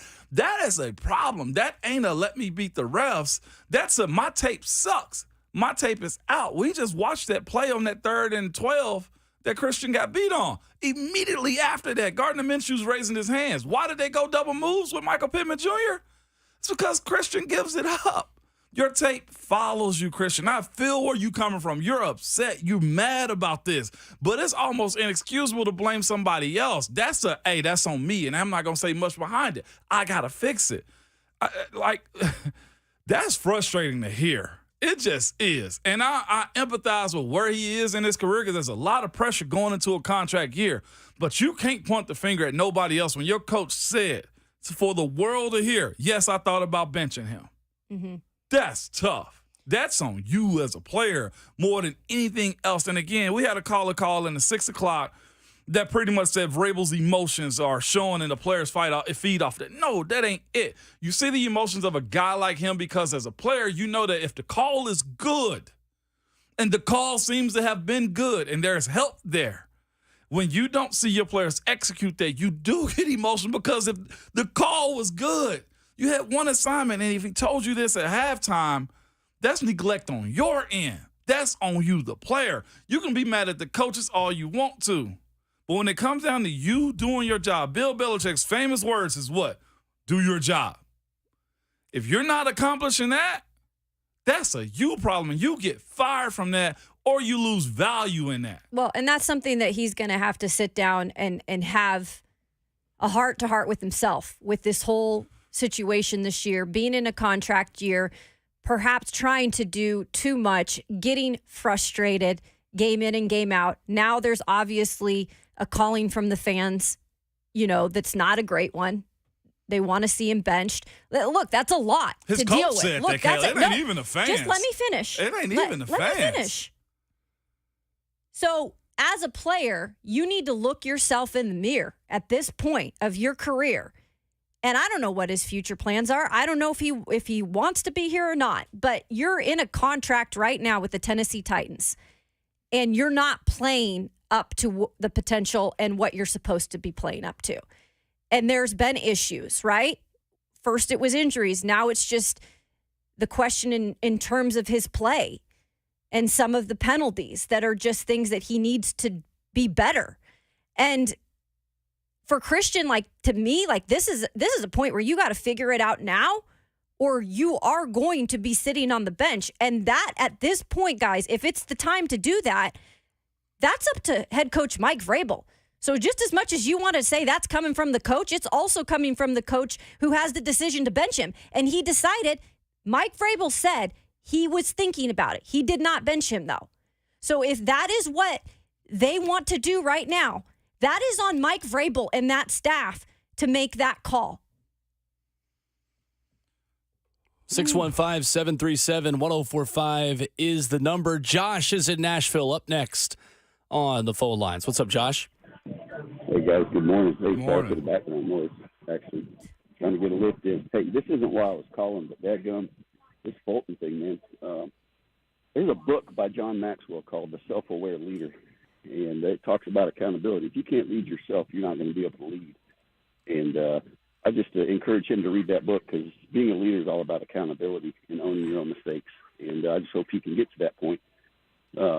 Anyway, Babs, I think we might be able to blame the loss on you because you jinxed us last week with talking about the Colts maybe having a turn on their luck, but because the the Colts had our number for a long time. And a couple questions for you.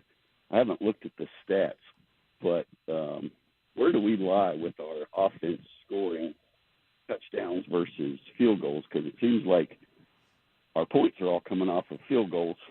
Last week we stalled in the second half. And, shout out to our defense. I think our defense is doing pretty daggone good. They're keeping us in the game with the ability to win.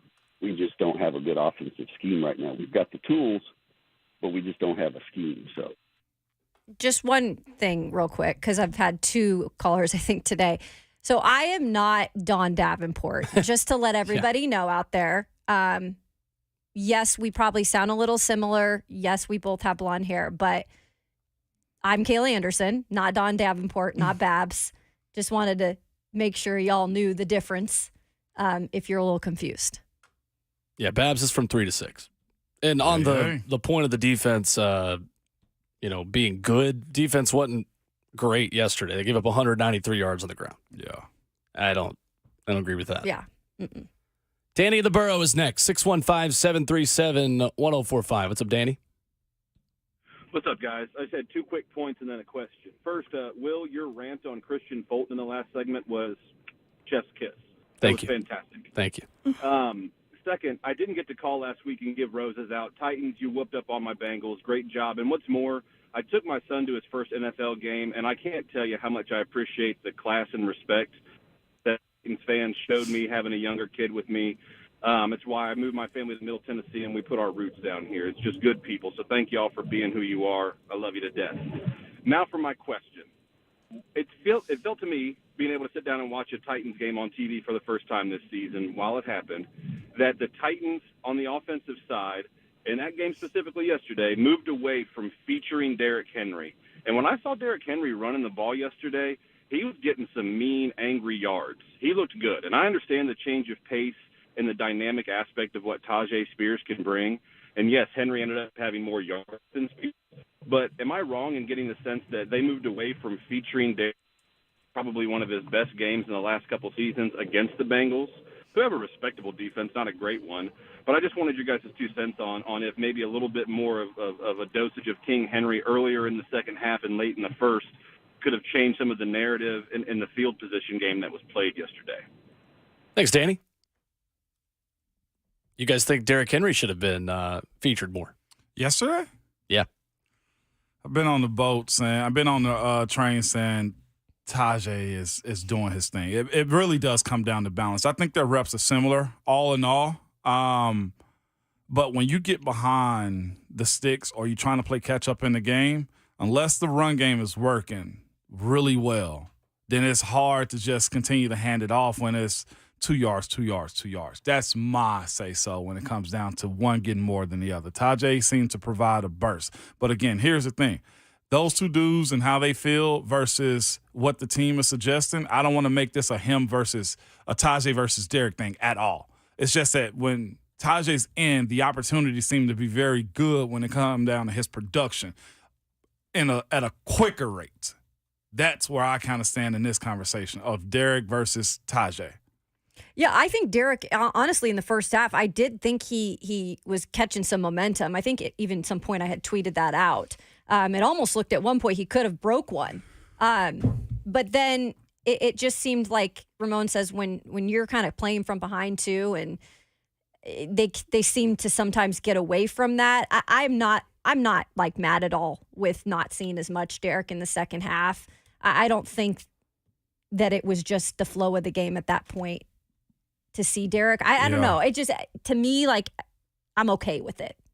Okay with not maybe having Derrick be as featured later on. Yep. I agree. I think the offense can do more with Spears out there, and that's why Spears only had a few less carries than Derrick. Derrick Henry, 3 catches on 3 targets, 19 yards, 6 yards a catch. Tajay Spears, 4 catches for 35. The play he had to break a tackle and get 14 through the air on a 3rd down. I think that's where the evolution of the Titans offense, at Ryan Tannehill not taking as many sacks, and he only took 1 courtesy of Samson Ebukam in this game, is a product of having a better safety valve. yes, the offensive line is playing better, but the chemistry of knowing where DeAndre Hopkins is when the play breaks down and where Tajay Spears is when the play breaks down, to me was the bright spot yesterday for the Titans. Is that I do think they are closer to clicking on offense, like Kayla said earlier. But, at the same time, you got to continue to do that in the red zone, which they obviously didn't do. Goody up next in Rochester, 615-737-1045. What's up, Goody? Morning, Will. Morning, Ramon. Morning. I was going to make a Don joke. That's I'm all not right. gonna worry about it. Goody, I know you know me. I know. But how garbage is Kristian Fulton? I think I was on the show last week this time. Same thing. It's repetitive. It's just getting old. His dad defends him better on Twitter than he defends a wide receiver. That's just getting disgusting. I don't know if you guys saw that. But it's when's it point? When's the hook coming? It's just ridiculous. And by the way, prayers to Burt, because no matter what happens on Sunday, he's going to catch so much crap, it's not even funny. Love you, Burt. Thank you, Goody. Appreciate the call. Yeah, I mean, the Keith Fulton stuff, we mentioned it earlier. If you tweeted anything with Kristian Fulton's name correctly spelled in it yesterday, he tweeted at you in response and probably called you trash, had your mom jokes in response. He responded to Justin Mello, Broadway Sports Media, and said, change of scenery is good about his son in the way he played yesterday. Amen. Here's my thing. Kristian has got to figure a lot out himself, let alone having that now be a situation like that's just not a good look. That I would not want. I'm going to just tell you right now, I would not want my mom and dad doing anything already. I'm already trying to figure out my stuff, right? Yeah. Like, I'd be like, Mom and Dad, stay out. Like, that muddies the water even more. Yeah, his mom was in on it too. Yeah. I don't want to see that. I'm so glad I don't still see can. that. I pass. I'm good. I got it. My algorithm's about as clean as I need Secondhand it to be. embarrassment. I just don't think that's helping you guys. I don't know. Is that helping when your parents are in the Twitter feeds of everybody? Only issue I would say is play better. That's what this league is. Play better. Right. You're judged on how good or bad your play is. If you suck, this fan base is going to tell you that. If you're good, they're going to praise you and hold you up, and you can talk as much as you want to. When it comes down to family involvement in your play, look at Patrick Mahomes. His situation. He had to tell his folks to be cool. Exactly. That's what I'm saying. Right. 615-737-1045 is our number. More of your phone calls and reaction coming up. News around the NFL. A couple quarterbacks whose injury statuses have been updated courtesy of Ian Rappaport this morning, including Anthony Richardson. We'll dive into that coming up next.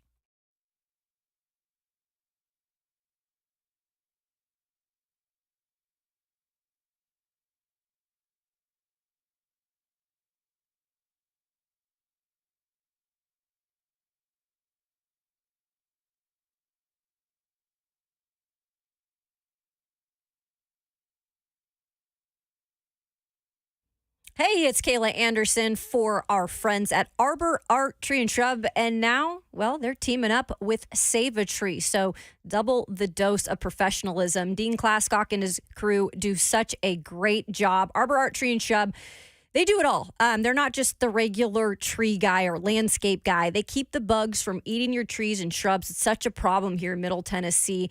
And how they do it? Well, they're plant health care treatments that are second to none. They can fertilize your ornamental plants while protecting them from the bugs and diseases that come along with that. Fully certified staff of technicians. They can protect, like I said, plants and trees from those insects. There's many different things out there. You've got the emerald ash borer.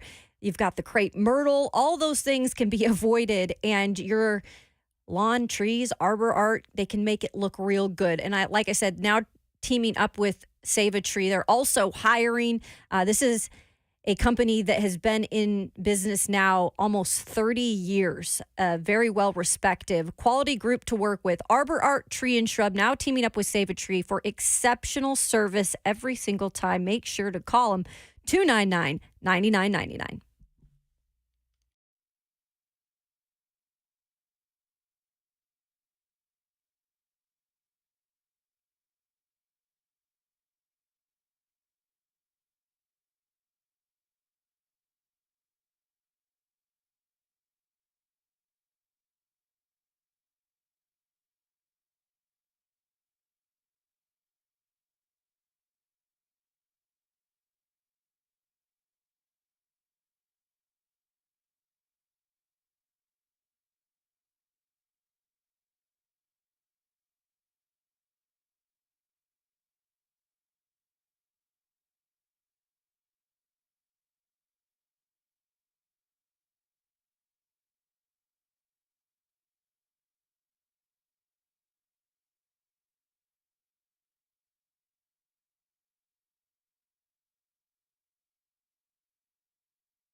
RKW is brewed by 8th and Roast right here on 104.5 The Zone. As we turn the page to hour 4, coming up in just a few minutes, we'll hear from Mike Vrabel on the run defense yesterday and his initial assessment. Of course, he'll speak with the media later today as well. You'll be able to hear that live right here on The Zone. 615-737-1045 is our number. So going back to the Kristian Fulton conversation, if he is to be benched, you've got some options. And similarly to the way we spoke about the plan B for Andre Dillard at left tackle, which might not need after all after yesterday. Maybe you will, maybe you won't. Who's to say? What's the best plan B for Kristian Fulton? Roger McCreary, but that also goes down to how much tape is going to be out there on him and what's his level of exposure. A lot of the issues, again, can be placed upon one individual, especially when they're the ones being picked on. They found a candy bar. That's what we used to call dudes that we knew we can pick on. We got our candy bar for the day. Everybody wants a bite out of them. And that's what's happening to Kristian in bad moments right there. But, of course, rush and coverage work hand in hand. These guys up front do have to get home. They have to. And replacement as far as Kristian is concerned, back to the original question, the first, most apparent one has to be putting Roger McCreary in. Ain't no other way around it. Mm-hmm. Put Roger in. At this point, if he's not drawing penalties and he's at least contesting the ball and Roger McCreary has been put in those situations, he's making it happen. That's what you do in this situation right here. The game that Kristian was out, I think that was at the Chargers game. Played well. Remember we spoke about he was Johnny on the spot everywhere in that game. He was good. Mm-hmm. Roger McCreary. Yeah, I'd go with Roger. And for the fact that at least you feel comfortable with him now as a second-year player, I feel like he knows what he's doing for the most part. Now, he could not be good there either, right? Mm-hmm. I mean, we have to see that, though. And I think at this point, we haven't seen that progression in Kristian, and it doesn't seem like, and again, he could go back and look at the film, and I'll try my darndest, you guys, to go this week and ask him if he saw anything different at this point after looking at film, and maybe he'll have a different action and reaction to that than he did right after the game. But at this point, if Mike Vrabel wants to make a change, which is his choice, going into London here, I think you would definitely go with McCreary. I think you're right, Ramon, and at least see what you have there, right? Yeah. If that's the move they want to make. I think it's Trey Avery. I'd rather see Trey Avery than Kristian Fulton. And like we talked about with Peter Skronsky and a young guy who is learning his primary position, I'd rather keep Roger McCreary inside, personally. I think it's one of these extra guys on the team that is there to be an outside corner. Trey Avery, Eric Garrer, punt returner extraordinaire. Give him a shot. Grab a penny, kid. You're up. You're with the ones. Go try it out. I mean, honestly, I think at this point, you move McCreary, you're creating 2 changes to your defense. Keep him where he is, make 1 change, in my opinion. But, I mean, either way, it's better than Kristian Fulton getting beat on double moves every time. I mean, these guys watch film. Yeah. That's a smart lead. Of course. Mm-hmm. I mean, you got to protect the guy from himself, right? Mike Vrabel said it. Look, in man coverage, we're not there to intercept the football, especially not on 3rd and 12, right? If there's a time to intercept the football, it's not 3rd and 12 on the road when your offense needs 1 more shot. And yeah, the offense only scored 16 points, but there was no glaring issue on the offense for one player the way that Kristian Fulton was the glaring issue on the defense, right? So I know the linebackers weren't good. Sorry to interrupt you. I know the linebackers weren't good, but were any of them nearly as bad as Kristian Fulton was yesterday? Right. Not with the effects of what happened. Right. Yeah. And so a lot of the league is about playing field position. Coaches have these stat lines of you get the ball at the 25, it means this. You get it at the 40, it means this. And also in certain situations where you kick, punt, or take the field goal, it's always in question too. So on that 3rd down, I feel like in 12 that the Colts had going in before they scored 23 points, and then they acted like they was going to go for it on 4th down. Some teams will say go for it right there, but others say, you know what, just take the points in that situation. They should have did it at the end of the half. But sometimes as far as Kristian goes, they had a 4th and 1 situation as far as the Colts went, as far as the Colts scenario, and they chose to take the points instead of putting the nail in the coffin for the Titans. Kristian Fulton's situation is this. You don't, expect a buffet every time you eat. Every meal ain't a feast. We've said this before on this show. Every meal ain't a feast. So if it's 3rd and 12 and you give up 10 yards, fine. Make them kick the ball. You can't think to myself, well, it's 3rd and 12, I got to go intercept the ball, because that's playing the game that defenses want you to play. And that's where the separation of understanding the game and decision-making has to come in play for guys becoming smarter. I'm not calling them a dummy or idiot or anything like that, but if your coach is telling you in these situations, play the down, play your man and not the scenario, that's where he's getting himself into trouble. The same way that the coach could have went for it on 4th and 1, but he elected to kick. You play the field sometimes when it comes down to that stuff, and you never want to give up that double move on a deep pass down the sideline. Question in the Evan Bank chat on Twitch that says, who was on Chase when we played Cincinnati? Was it not Fulton? Maybe we need to give him more time. You know, I also had in that situation too, an defensive lineman in the quarterback backfield and a disabled quarterback. Yeah, right. Exactly. That wasn't even throwing down. Don't give me circumstantial stuff. Tell me the entire story. Yep. Joe Burrow hasn't been right until yesterday, essentially, when Jamar basically posted that 7-Eleven picture. Right. So would you, at this point, put somebody else in to start the game, or do you give Kristian one more chance? Let's ask the question coming up next. 615-737-1045. You can react as well in the F&N Bank chat. Is it time to go ahead and start somebody new at corner? We'll start a Twitter poll on that as well. At Ramon, Kayla Will to get your thoughts. That's next on RKW.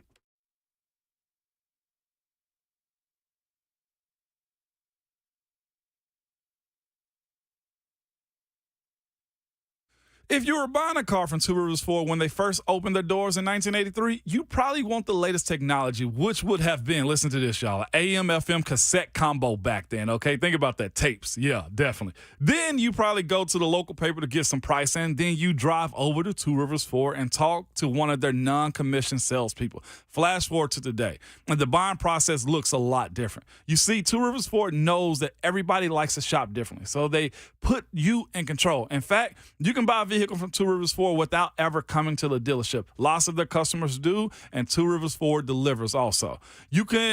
A customer can order the exact vehicle you want online. You can buy a stock vehicle online also. You can schedule a home test drive, and you can call or text and do a video walkthrough. Whatever works best for you is what Two Rivers Ford will do. And if you want to head to the dealership for a test drive, the non-commissioned sales experts at Two Rivers Ford will make sure you get everything you need and all your questions answers. But no matter how you prefer to shop, you can always rest assured you'll get the best price at Two Rivers Ford, because they sell all their new non-specialty Fords at just over 1% invoice, okay? At Two Rivers Ford, you're in the driver's seat. Two Rivers Ford, powered by Ford, driven by people, and you can feel good about shopping with a locally owned dealership, because let me tell you this, there aren't many around anymore. Two Rivers Ford.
What's going on? Just about 9 o'clock from the 104.5 The Zone Studios. I'm Robert Walsh. Titans fall to the Colts 23-16. The two offensive bright spots being DeAndre Hopkins' breakout performance, 8 catches for 140 yards, and Tajay Spears getting his first NFL touchdown. Tannehill, play fake. They pitch it on a reverse. Coming near side, there's room. Spears to the 15. Spears to the 10. Spears to the 5. Spears standing up. End zone. Touchdown! Tajay Spears! He gave him a little shake and took it to the house. That Mac chuckle gets me every time. Titans pack up and ship off to London to face the Ravens on Sunday. Ian Rappaport reported this morning Colts starting quarterback Anthony Richardson received an initial diagnosis of a grade 3 AC joint sprain. Means he's probably going to miss a month or more. Had an MRI this morning to confirm. Either way, it looks like it's Gardner Minshew for the foreseeable future, who came in relief on Sunday, helping secure the win, finishing 11 of 14 with 155 passing yards. Indy is very confident in its backup quarterback. And last night on Sunday Night Football, the 49ers drove the Cowboys 42-10. San Francisco continues its dominance by sacking Dak Prescott 3 times, intercepting Dak Prescott 3 times, and holding Dallas under 100 yards rushing. The 49ers and the Eagles remain the only undefeated teams left in the NFL. For your foundation repair and waterproofing needs, visit USSTN.com. Breaking news at once on your home for the Titans and the Vols. This is 104.5 The Zone.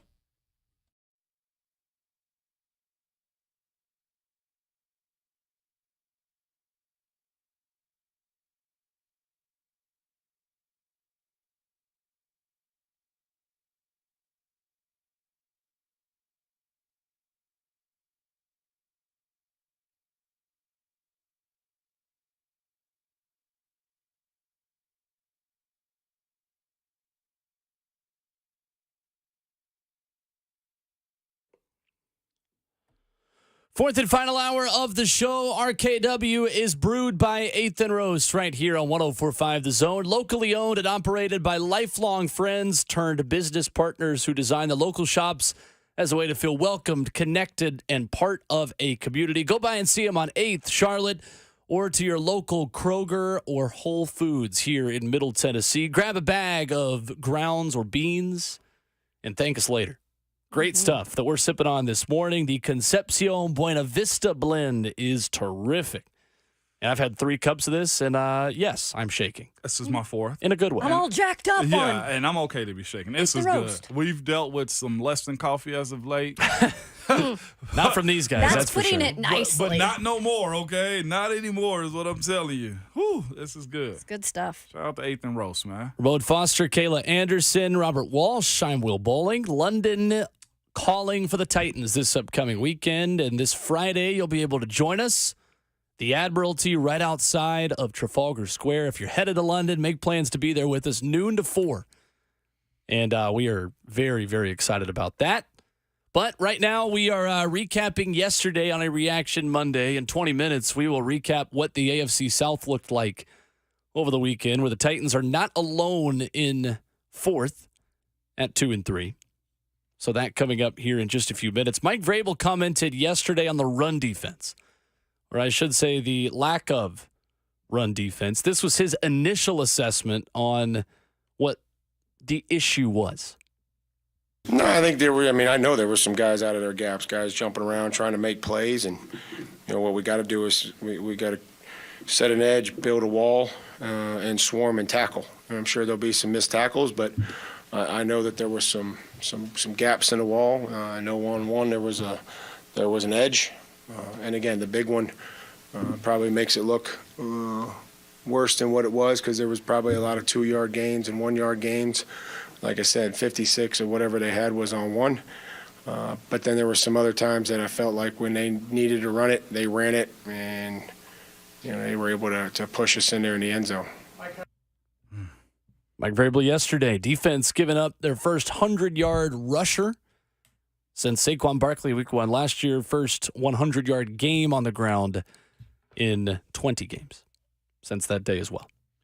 I picked the wrong day to have a bad day or against 10 the games, team, excuse man. me, sorry. You would have never made me thought Zach Moss was going to have that type of game. I don't know if it was challenge accepted, but when you go back and view this tape, you'll see guys not simply getting off blocks. They got buried in double teams yesterday on the front line. Let's talk about the defensive line first. They got buried in blocks. You saw guys pushing back into the Colts, and the Colts just simply, covered them up. Again, to win in this league, all you need to win is about a yard in the yard, or half yard to a yard. That's all you need. And if you are good on your double teams and guys aren't able to see the direction of the ball, because that's one thing I give Zach Moss credit for yesterday. He was patient, almost too patient on some runs, and it just simply cracked for him. And then when you're turning out those 3s, those 4s, those 6s, and of course you have the worry of Jonathan Taylor coming in doing his thing, there was no rest period for this team yesterday defensively to stop the run. And then, of course, if the big boys up front are occupying blocks and can't see where the ball is going, the linebacking core has to do their job. You saw dudes run around. You saw dudes from Jack Gibbons trade a 1-for-1 with a 300-pounder. Trading a 1-for-1 with a 300-pounder is a win for the lineman. Going around blocks is a win for the lineman and the running back. Not absolutely wrapping up and tackling guys at the line of scrimmage and letting them having drag down tackles is not winning. Again, the core of Jack Gibbons and Azeez Al-Shaair had 25 tackles yesterday, but they weren't a pretty 25 tackles. They were drag down, run from behind more than anything, and there was some physicality with those two dudes. But it wasn't their greatest showing yesterday as a core, I don't personally think. So let me ask you this then. Since Zach Moss from the beginning was establishing his dominance in this game, and you knew going into half that he was possibly going to be somebody you needed to figure out in the second half, is there any adjustments that can be made, Ramon, knowing that this guy is going to be a problem? Or do you just simply say at that point, if a guy's going to have a day, he gonna have a day? They just simply got whooped yesterday. There ain't no other way around it. You can make the adjustments all you want to, but you expose your back end at that point. If you send run blitz, guess what happened? Gardner Minshew's smart enough to hit you with the hots. Hey, hot. You're going to catch him in the flat with the ball. They did a couple of that yesterday when it boils down. They just simply got beat. That's why I'm looking at this team defensively and saying this is out of character for me, and I expect them to get back on track again. Zach Moss had a day. And anything countering that is simply going to be you exposing yourself on the back end because that didn't hold up the way you needed it to. Question on Twitter at Ramon Kayla Will. We've got a couple of them. Just a few minutes ago, we asked, should the Titans bench Kristian Fulton for Sunday's game in London? That's the question we asked before the break. 86% say yes. 86. Couple of responses. Ballhawk U responds and says, no, they should coach him up instead. Fans are letting the coaches off the hook. Where are the adjustments to his technique or conversations around what he can do better? Seems like they are letting him drown. Same player he has always been from LSU. Well, Ballhawk you clearly weren't listening to our last hour because we talked about what he can do better. And when Teron Davenport of ESPN.com asked him what adjustments he felt like needed to be made to his technique, Kristian answered by saying none. Said, I thought my technique was good. So Mike Vrabel also, who talked after the game and said, I specifically told Kristian to watch out on double moves. We can't have our eyes in the backfield looking for interceptions and man coverage. So the questions about the technique and the coaching points on technique, according to Mike Vrabel, were given at halftime, genuinely of the same game where he let the team down on a 3rd and 12. Well, and if you're talking about just overall this season, remember they did bring in Chris Harris. Maybe that's some of the change that they were looking for in terms of, hey, we're going to bring in a guy and see if it's necessarily something coaching wise we need to do better, right? Yeah. We've heard rave reviews from Chris Harris, and at this point, I don't know if that's something that maybe Kristian Fulton has taken and helped himself with, right? Yeah. Was the coaching, maybe that is a Kristian Fulton thing if he's not taking coaching. I don't know. Yeah. I'm not in that DB room. But I wanted to bring up the fact that is somebody they did try to come in and replace him with Anthony Midget. Yeah. To see if maybe coaching you could get these DBs to get more out of them. It would be fine if that was the case, but you hear Kristian also say when I think it was either Teron or the other reporter around him say, we heard about Vrabel's halftime adjustments to you. And one of the straight comments that Kristian had was, well, how you going to tell us to be aggressive but also play beyond the sticks too? I think there was some similar comment to that. And I'm just thinking to myself, so you're counteractive and what the coaches are asking you to do on your own cognizant, like on your own conscious, you're saying, okay, you told me to play aggressive, so I play aggressive, and I get beat on double moves. Vrabel's words, I don't think, was play aggressive. It was play your man and don't get beat on the double moves. Those two things don't play side by side with one another. I never thought I'd hear a player say, well, you told me to play aggressive, and then I get beat on double moves. That's excuse making. That, again, is how you get fired or you have a bad rep. Let's hear from Mike Vrabel again. Well, let's replay this audio of specifically him answering the question from Buck Rising in Indy yesterday about potentially benching Kristian Fulton. No, it's never about one player, but was there any thought to potentially pulling Kristian Fulton? Yeah, there was thought. I thought wanted Kristian to challenge and do his job, and the double move is one thing. They double moved him, and I coached them even at halftime. I said, if they double move you, try to make sure that you're square and that you're, that's how we can play it. And the referee thought he slid over, late, but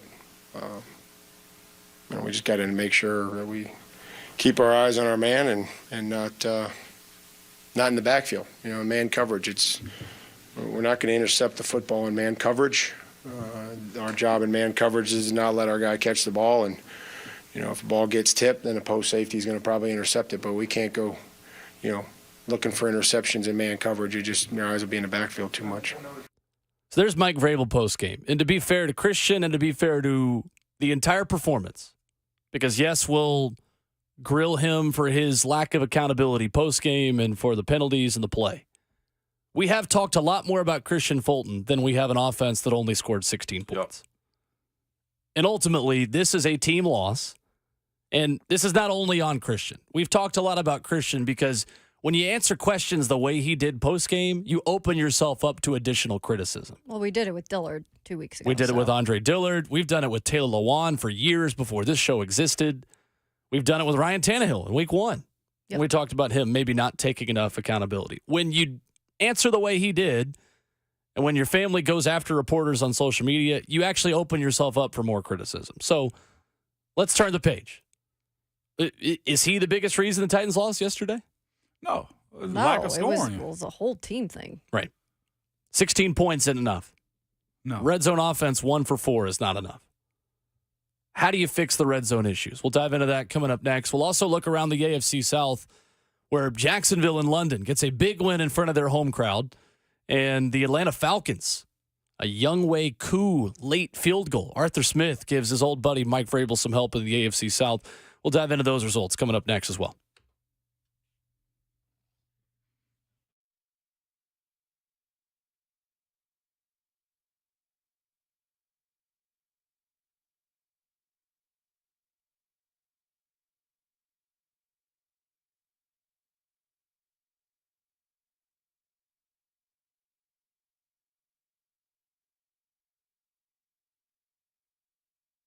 It's Ramon and Kayla here for our friends at Window Nation. And fall is the best time of the year. There's so much to love about the fall, especially the return of Window Nation's best offer of the year, where you get 2 free windows with every 2 you buy. Plus, put no money down, make no payments, and pay no interest for the first 2 years, okay? And if your old windows are hard to open and close or drafty and leaky, now is the time to call Window Nation. So take care of it now before the cold weather arrives. Yeah, I was actually thinking when I woke up this morning, oh boy, is it about that time that I need to click on that heat? And I'm like, oh, back off because I got to save on my energy bills. But you shouldn't have to even worry about that, because if you have great windows like the ones from Window Nation, you're going to keep that energy inside, and that means you're not going to spend so much on those energy bills during the winter months, and they're coming up soon. You can save up to actually 30% on those energy bills. And maybe you're wondering, well, how do I know if my windows aren't in great shape? Maybe they're cracked. Maybe they are letting out that heat, or maybe they're fogging up. That means you probably need new windows from Window Nation, and they have installed plenty of them, folks. They are trusted, and they are definitely a company with a lot of good reviews. You can take it from us, or you can go online and look at their 10,000 online positive reviews. Plus, to add to that, they've got comprehensive lifetime warranties on the entire window, including the glass. So make sure you check out our friends from Window Nation. You will not be disappointed. And do it now before the winter months come along. 866-90Nation, or simply go online to windownation.com.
Play fake, Tannehill looking, firing downfield, going for Hopkins, who somehow caught it.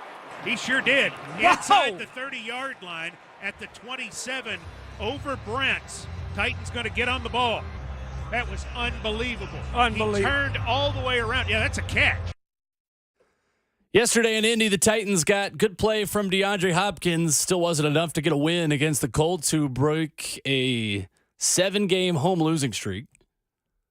By the way, if you're a Tennessee fan, I can't hear this song without thinking of Jonas Adu, because every time Tennessee wins a basketball game, Jonas Adu has a TikTok of this song dropping a giraffe, a plush giraffe on the ground, saying, "Nobody look, there's blood on the floor." It's like a TikTok dance kind of thing. Because I think that's one of his nicknames is Giraffe. It is. Because he's such a big guy. Yeah. It makes me happy. Like it's a serotonin boost hearing that song. It usually means Tennessee's won a basketball game. That's very true. Which, by the way, they play Michigan State not too long. Crazy. Looking forward to talking about that soon. Hoop couple season weeks already, almost. It is. 615-737-1045. The best way to get in touch with us right now, though, is in the Evan and Bank chat, where you can join the conversation. YouTube, Facebook Live, Twitter, or Twitch. Twitch, please. Guys, how do the Titans fix the red zone offensive issues? So, from y'all's perspectives individually, what was the biggest problem once they got in the red zone? Play calling, personnel, a little bit of both, execution. What did you see? Me personally, I thought it was execution. Again, the jump pass that Derek had, I'm talking about inches. Solid. You think to yourself, yeah, you could have gone a different route, go with what was working. Heck, at that point in the game, they were moving the line of scrimmage as good as possible. Drops don't also help in those scenarios, and getting behind in the line of scrimmage too, or behind the chains.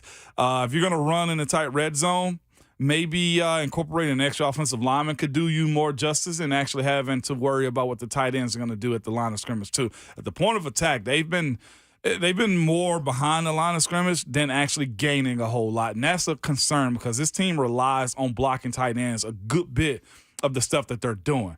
And the other portion of it, too, is if you're going to roll with Tannehill and let him heave it around, be comfortable in doing that. Yeah, Derek, I agree. Yeah. No, go ahead. Finish. No, I was just going to say Derek throwing the ball in the tight red, in hindsight, probably irks you. I get it. You know, that was a good throw, I thought. Last week. Sure. I know. It was a good throw. I thought it actually was. It was. And just a little bit too far. I guess for me, for that one specifically, wasn't mad at it. But if you're up playing your division rivals, I don't know if you need to get too cute that soon. And again, had nothing wrong with the execute. I thought it could have worked out well, but I think maybe why not just put it in your quarterback's hand, right? At that point early on, you're on the road where you haven't gotten a win. I think just kind of, I don't want to say play safe, but you're already kind of having issues in the red zone. I think that early on in the game, just play it safe a little bit more and just put it in your quarterback's hands. I will give you some numbers, guys, because this is interesting. We've talked about the red zone success in the past. Even last year when their offense was not operating, 64.29%. So at least when they got down there, they were executing. Now, on the road this year, this is the craziest part. On the road this year, 11.11% in the red zone. That is not good. Not good at all. They're tied for 29th in the league in terms of red zone production, along with Houston. The only worst teams, New York Jets and Pittsburgh. Now, at home, though, y'all, at home in the red zone this year, they've had success, 62.5. What is going on in general on the road that this team has a bugaboo so far? I'm kind of now looking at the wide open, like, problem on the road. Yeah. Can't get a win. Red zone is not well. Defense doesn't seem to be playing well on the road. What's going on? Is that just a coincidence? Is it a coincidence? I don't know. The teams they've played on the road, Saints, loud crowd. Cleveland Brown was raucous from the get-go. And, of course, playing against the divisional rival and the Indianapolis Colts on the road, too. First signs of that would have to be is crowd noise an issue, but I didn't think it was in totality until they got behind the chains or later in the second half, it got louder then. I think it's just simply execution at this point, Kayla. To me, if you're asking me the how and the why, it's execution because they managed it well. I mean, there weren't many false starts yesterday, I don't think. No, there wasn't. It was just getting behind the chains. That to me says execution, lack of playmaking. And when it boils down at the end of the day, the team isn't bad. And that's what sucks about being in this scenario right now, below 500. This isn't a bad team. Right. Right. You know? No. The defense ain't bad. The offense shows signs of being able to be productive. It's just if it's not one thing, it's another when it boils down to it. And truthfully, I will say this. You got to somewhat look at the personnel when it comes down to the execution of this stuff, more than just the coaches. Again, Vrabel gave us a great answer on Kristian Fulton's situations this year. And I think we've seen, of course, in this game, I thought the first half and some of the second half for this Titans offensive play calling, I thought it was good. Yeah. Some situation you love to have back, right? Sure, but you're Derek always on the going to fourth have down. that. That's the floor of the game. And it's highlighted more when you lose. Okay? What happened in the Chargers win is it the same stuff that cost you the Cleveland Browns loss. You know? Like not being able to move the chains when necessary, the penalties, the behind the chains, and not being able to move the chains as far as the run game goes. It became bothersome throughout this entirety of the year. That's what's happening on the road. You can't just win games at home. That ain't how this league works. Right. No. Honestly, at this point, guys, this is where the Saints loss, I think, in hindsight, hurts you even more because the lack of execution was really mainly from one guy. Yep. In New Orleans and from Ryan Tannehill. Not to, beat a dead horse with the week one loss, but it's why in that moment we were so harsh on that loss. Yeah. Because that should have been a win. This one, you could go either way on if it should have or shouldn't have been a win. Ultimately, you're not going to be that bad in the red zone, lose the turnover battle, and win any games on the road against teams not named like the Denver Broncos or the Chicago Bears. Honestly. Or Carolina Panthers, who I think might be the new worst team of the NFL. Yeah. So in the red zone, guys, the play calls for the Titans. So their opening drive, they get in the red zone on the 13-yard line. First and 10, pass incomplete to Hopkins. Second and 10, pass to Henry for 4. Third and 6, pass incomplete over the middle to Okonkwo. That was offensive interference against Okonkwo. That was bad. 2 of those. 27-yard field goal, good. Can't have that. Next drive. On the second of 3 Titans drives in the first half, I might add. Yeah. Not many possessions in this game for either team. Titans go down the field. The Titans immediately punt. They did nothing on their second drive. Ryan Stonehouse, 43-yard punt. That was his contribution on this one. Colts turn it back over. That is where on the 3rd and 26, they set up a Matt Gay 43-yard field goal after their Roger McCreary sack. Yes. And when Anthony Richardson threw the ball out of bounds. Okay, so that's one red zone trip and a field goal for the Titans so far. Same for the Colts. Next drive for the Titans, trailing at this point 10-3. Titans do not get in the red zone. 35-yard line, 53-yard Nick Folk field goal. So in the first half, just the one opportunity in the red zone. Their only other snap was a kneel down at that point. Second half, they were better. 19-yard line, Tajay Spears, reverse, 19 yards, touchdown. Yep. That was the touchdown. So at that point, the Titans are up 13-10 in this game, feeling pretty good about life. Colts go right down the field. Zach Moss touchdown run, second of the day. At that point, you're down 17-13. This is where it gets interesting in the red zone for the Titans. They get it all the way down to the Indy 28. Hopkins on a 2nd and 9 gets a 14-yard catch. So it's 1st and 10 at the Indy 14 at this point, about halfway through the third quarter. First play, Okonkwo offensive pass interference again. Oh, gosh. At the 14-yard line. Then it's 1st and 20 at the 24. At that point, you're in damage control, right? You are. Hold on. Where you at? At the 24? At the 24-yard line of Indy. Out of the red zone. You're back out of the red zone, right. You moved in, you moved out. So on 1st and 10 at the 20, pass short to Derrick Henry for 2 yards. 2nd and 18, pass incomplete to Nick Westbrook-Akine. Should have been intercepted by Juju Brents in the end zone. NWI open on that play. That was Tannehill's big miss of this game. That should have been a touchdown. Nick Westbrook-Akine, who had a step on Juju Brents. We mentioned it earlier that Tannehill probably played well enough to win. That was his big mistake. Yep. And it was a big one, to be fair. Yes, it was. Yeah. 3rd and 18, Ryan Tannehill complete to Tajay Spears for 6 yards. At that point, you're just trying to see if Tajay could break some tackles. I would rather see them have gone deep to DeAndre Hopkins on all 3 of those plays. 1st and 20, DeAndre Hopkins down there somewhere 3 times. Stop it. Mm-hmm. I'm serious. I don't know why they got away from DeAndre Hopkins in the red zone. Yeah. Okay, the one other drive after that, just so we have covered all of the red zone snaps for the Titans. They get it back on a 13-yard Ryan Tannehill scramble. Hey, we've called for that all season. And I liked it. Finally got that. Would have loved to see that more in the red zone. 1st and 10 from the 14 again. Tannehill complete to Okonkwo for 2 yards. Guys, there's a theme developing here that we'll get to in a second. Derrick Henry up the middle for 2 yards on 2nd and 8. Again, why are we running it up the middle with Derrick Henry on 2nd and 8? Can't do it. DeAndre Hopkins is available. 3rd and 6, pass short to Tajay Spears for 5. 4th and 1 from the 5. You already know. I don't have to tell you this one. Derrick Henry, right tackle for no gain. Tackles made by Franklin and Buckner. Guys, what did Adam Amin say with us a few weeks ago? Tight end is a quarterback's best friend in the red zone. We crowned Chig Okonkwo as next up in the offseason, and he needs to come correct. Hey, and we got to give Blaine Bishop some flowers because when in the preseason, when Chig was not playing, Blaine was like, why is this guy not playing? He has not done enough to not be playing. He needs these reps. And now we're seeing why Blaine said that. Credit to Blaine. Yeah. Absolutely. Credit to Blaine. And he's making mistakes too. Did you say 2 DPIs? 2 OPIs. OPIs, excuse me. And 2 drops, if I'm not mistaken, too. Like, that can't happen, guys. Scoop in the Evan and Bank chat says, listening to your play-by-play right now is getting my blood boiling. Yeah, I'm glad we brought that to the surface. I ain't gonna lie. I was listening to you. I was like, no, this can't be life. So when you asked the question, Kayla, on what's their issue, it sounds like execution. Scoop also says in the Evan and Bank chat, trade for Kyle Pitts. Sold. I'd do that tomorrow.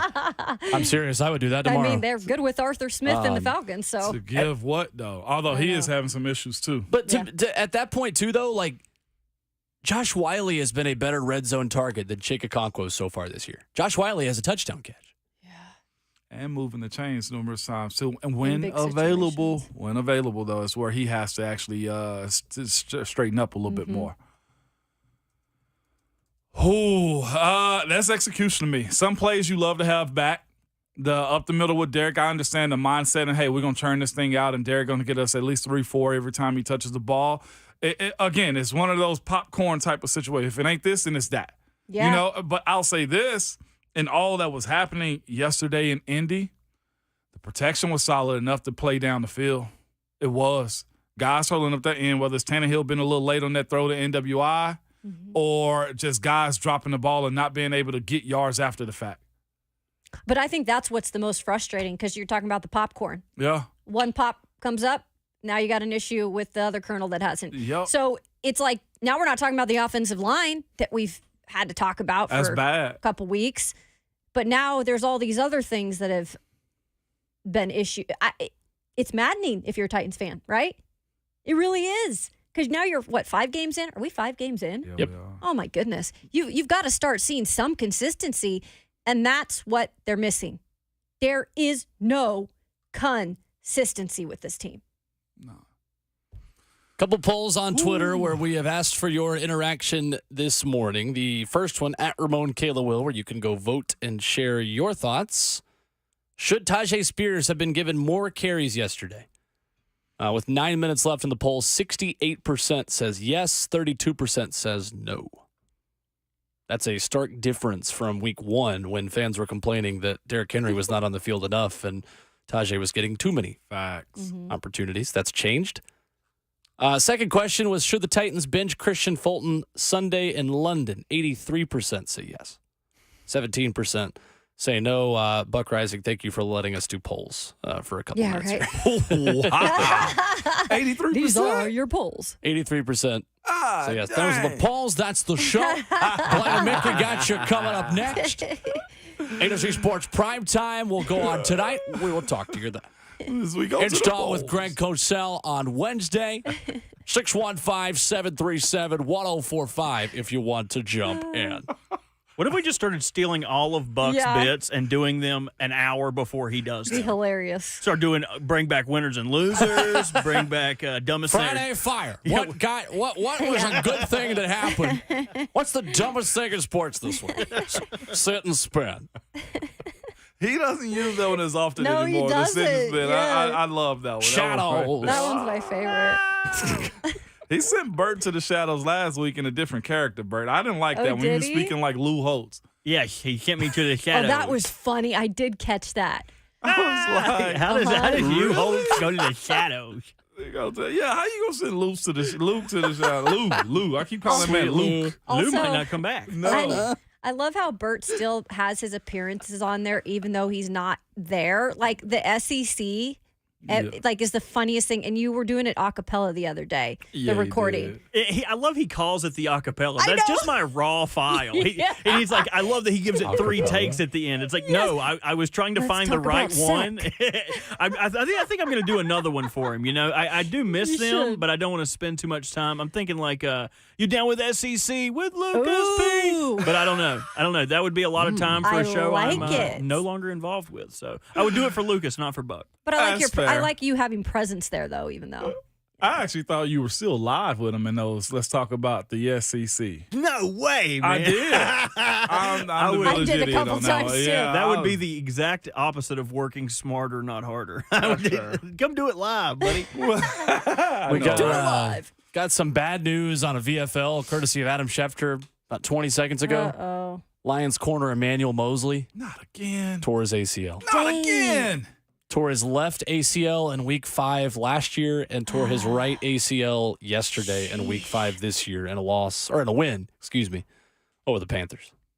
oh, Detroit. In related news, 4 Stinks. 4 to 6 weeks, the expected timeline for Anthony Richardson, AC joint. I feel like those have been common recently for quarterbacks. Man. That's what, Deshaun Watson. Yeah, After, Deshaun Watson. sure That's did. what Bryce Young had last year for Alabama when Milroe had to play. yeah. It was. Of course, we'll have our college football day tomorrow, recapping all that. I did Wait. want to give an update because people were asking about Caleb Farley in the chat. Because remember, if he was healthy, you'd also have that as an option. Caleb Farley had talked to him last week. He's been in the locker room consistently. He said he's trying really hard to get back this year. The back is fine, but it's kind of a nerve that kind of runs down the leg that he's trying to figure out right now. But the kid's spirits from what he's gone through, folks, let me tell you this. You can say whatever you want about Caleb Farley, man. I have nothing but respect for that young man. Holy crap. The spirits on him and the attitude on that guy is Agreed. unmatched. Yep. Yeah. The You stuff should he's root been for through. him. Yep. Yeah, you just want it to click for him. Yep. That's all. Just to see this story turn into a Yep. Yeah. great ending. No doubt on Definitely. him, the person, that's for sure. Mm-hmm. I think he's as good a guy as there is in that locker room. But I hope the best for him for sure coming back. Still on the PUP list at this point. Mm-hmm. And rightfully so. Yeah, right. Yep. Right. All right. Well, coming up, an interesting quirk to the Titans and Ravens matchup this upcoming weekend in London that will tell you some news this morning about a way the Ravens are preparing for this game differently than the Titans. That coming up next.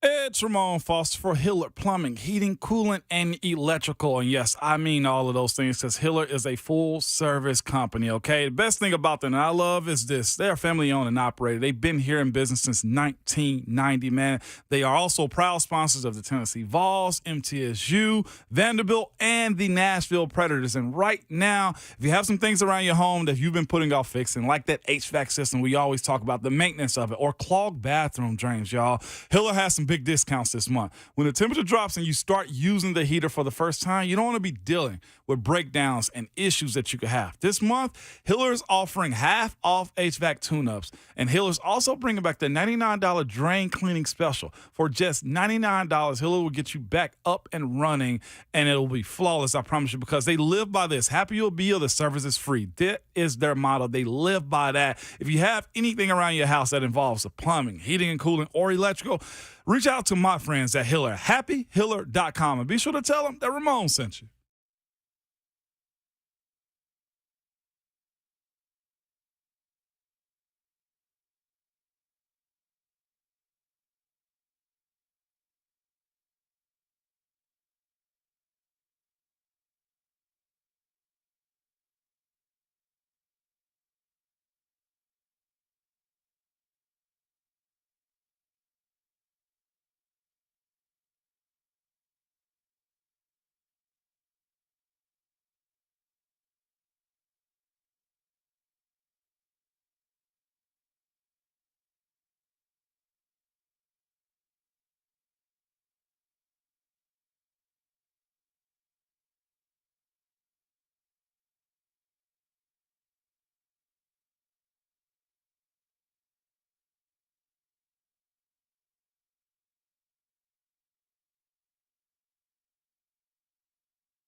Wrapping up the show on RKW, brewed by 8th and Roast right here on 104.5 The Zone. The Buck Rising Show has you covered. Coming up next, I mean, we could just keep doing the Buck Rising Show as Buck, but we've done 4 hours of this today, so we're going to hand off to him.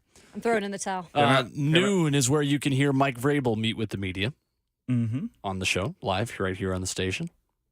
Yeah, and usually 2 players, too. I don't know who the players are this week yet, but Looks like it's just Vrabel. Oh, okay. Email from There we PR go. says Vrabel press conference. So unless Vrabel. that is, maybe I don't know if that's always not in Might the be email, a but in the email it London. just says Vrabel. Yeah, might be a London week thing. Yeah, it might be. You know? Can y'all ask Bert real quick why did he play that song? Because I feel like we have a friend with that. Renegade, you mean? Yeah, by Styx. I've heard of that. Yeah, Yeah. Renegade, a Pittsburgh thing. You care to elaborate a little bit, Bert? I can admit when I'm wrong. I respect it. I was wrong. That was my heart bet. And, That was my heart bet. I should have gone with the other side. I was weak physically with my defensive front. And I just wanted to give you your credit. So you guys won, and hopefully don't have to talk about it again. Thanks. I picked Baltimore to win. I ain't even going to act like no fraud here. Just wait for I did, Bert. wait for Scout Meeting Wednesday when I'm sure we'll have to hear all about it again. No, that's okay. We could just talk about the other, 3 weeks they did win. So, we could talk about those, not the times that technically, they've won 5 times because they've beaten themselves twice. So, technically, they're also undefeated. Zebras get the win the Colts had. And They fumbled 5 times. You ain't supposed to I win know. any game you fumble 5 times. Still. But I feel tough about it. But I got to give you props because I said I would wear the wreath of fame or shame, and my head is heavy today. the Wreath of Franklin. At least your team's going over a little bit earlier this week. So this story, and I want to before we get to that, the updates on the Thursday 3. Robert 11-7. Because we're talking about the Ravens-Steelers game, made me remember to update our records. I'm glad you did. Robert's 11-7, still in the lead. 11-7, great against the spread. If you're 500 or above, you're crushing it. Robert goes 1-2 over the weekend. Kayla 1-2 over the weekend, winning Dolphins, covering against the Giants. Kayla at 10-8. I went 2-1. I am 9-9. Okay. My only miss was Ole Miss covering against Arkansas. I should have known. That game is always stupid. And my heart told me to bet Oklahoma. I just couldn't take the risk because they got beat 49-0, but I was so close to taking Oklahoma. But this is not horseshoes nor hand grenades. Ramon goes 0-3 over the weekend. He is 6-12. I don't even remember your bets, Mom. Ramon bet Texas minus 6.5 over Oklahoma. Close. Okay. Texas A&M plus 1.5 against Alabama. Kentucky plus 14.5 at Georgia. Dang. That one was tough. I trusted y'all, Kentucky. The A&M bet and the Texas bet were not bad ones. I did not hate that. Those were not bad bets. Don't pat me on the back here. I'm not going to pat you on the back because the Kentucky bet was a terrible one, and I told you that in the moment that I didn't agree with. They Tennessee to Kentucky. That's what they did. They did what to Kentucky where they did Tennessee last year. Absolutely. Yeah. I knew what you meant. I needed to make sure that people did. Writer from The Athletic. Robert, do you know how to pronounce this guy's name? I want to give him proper credit. Jeff Zerbiak. Zerbiak. If that's who you're talking about. Thank you. It is. Zerbits. Jeff Zerbiak says this morning, tweets a picture of the Ravens. Well, he was quote tweeting the Ravens tweet, so I guess this isn't really a report. But Jeff, you still get credit. The Ravens will be arriving in London tonight and practicing their Wednesday, Thursday, and Friday ahead of Sunday's game with the Titans. That is far different from in 2017 when the Ravens did not get there until much later in the week. So Ravens doing the opposite of the Titans, who will get there later this week. John Harbaugh put out a quote saying he wanted to get as far away from that stinker performance in Pittsburgh as they possibly could. Fair enough. Right. That's fair. I think it's smart. If you've been to London before, maybe the Titans didn't deal with that much in terms of time change. I find that hard to believe.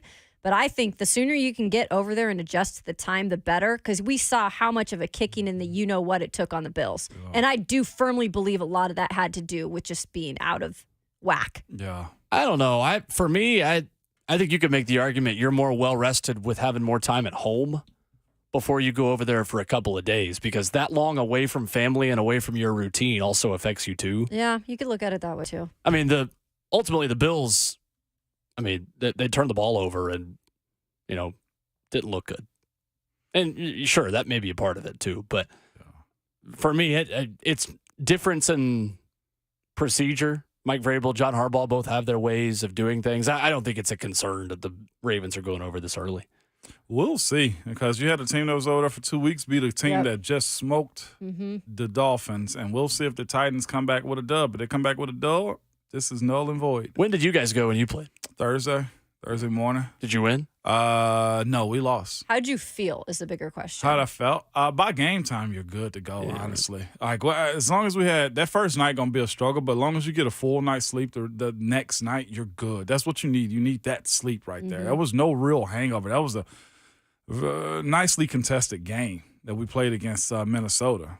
So, I don't know. Titans are the home team. Hopefully the crowd's behind them, but we'll see. Well, the home team is for the Titans this year has been good. Yeah. Technically the home team, but they'll definitely be traveling. Big time. Coming up tomorrow morning, top 7, bottom 3. After the NFL weekends and Monday Night Football tonight between the Raiders and Packers. No, thank you. Probably going to spit. It's a Devontae Adams revenge game. Come on, guys. It'd be nice if it was actually good with the personnel. But it's not too good. But don't worry, guys. No. Next Sunday night, we get another Giants primetime game on Sunday night. right. Football. I cannot with this. You're lying. This is I was. absolute crap. So I've got a buddy. I'll shout him out. My buddy Baxter, who I went to UT with, is a huge Giants and Mets fan. Oof and oof. Said, trust me, we want it less than the rest of you do. Wow. You just got to remember April. Remember days in June where you're like, man, I'd watch dogs play football right now. You get your chance tonight. I agree. Some closing news at the end here. Brett Tessler, an agent on Twitter, tweeting out the Titans are signing his client Taylor Stallworth to their practice squad. 6th-year defensive back who played for the Chiefs. And where do all former Titans come from? Or future Titans come from? What are they usually? Houston Texans. Played for the Texans. That's the show. Monday morning in the books. The Buck Reisig Show is up next. And right now, words of wisdom from Ramon Aloysius Foster. You must remember at all times, even after a loss, your Twitter finger and your mic is always hot.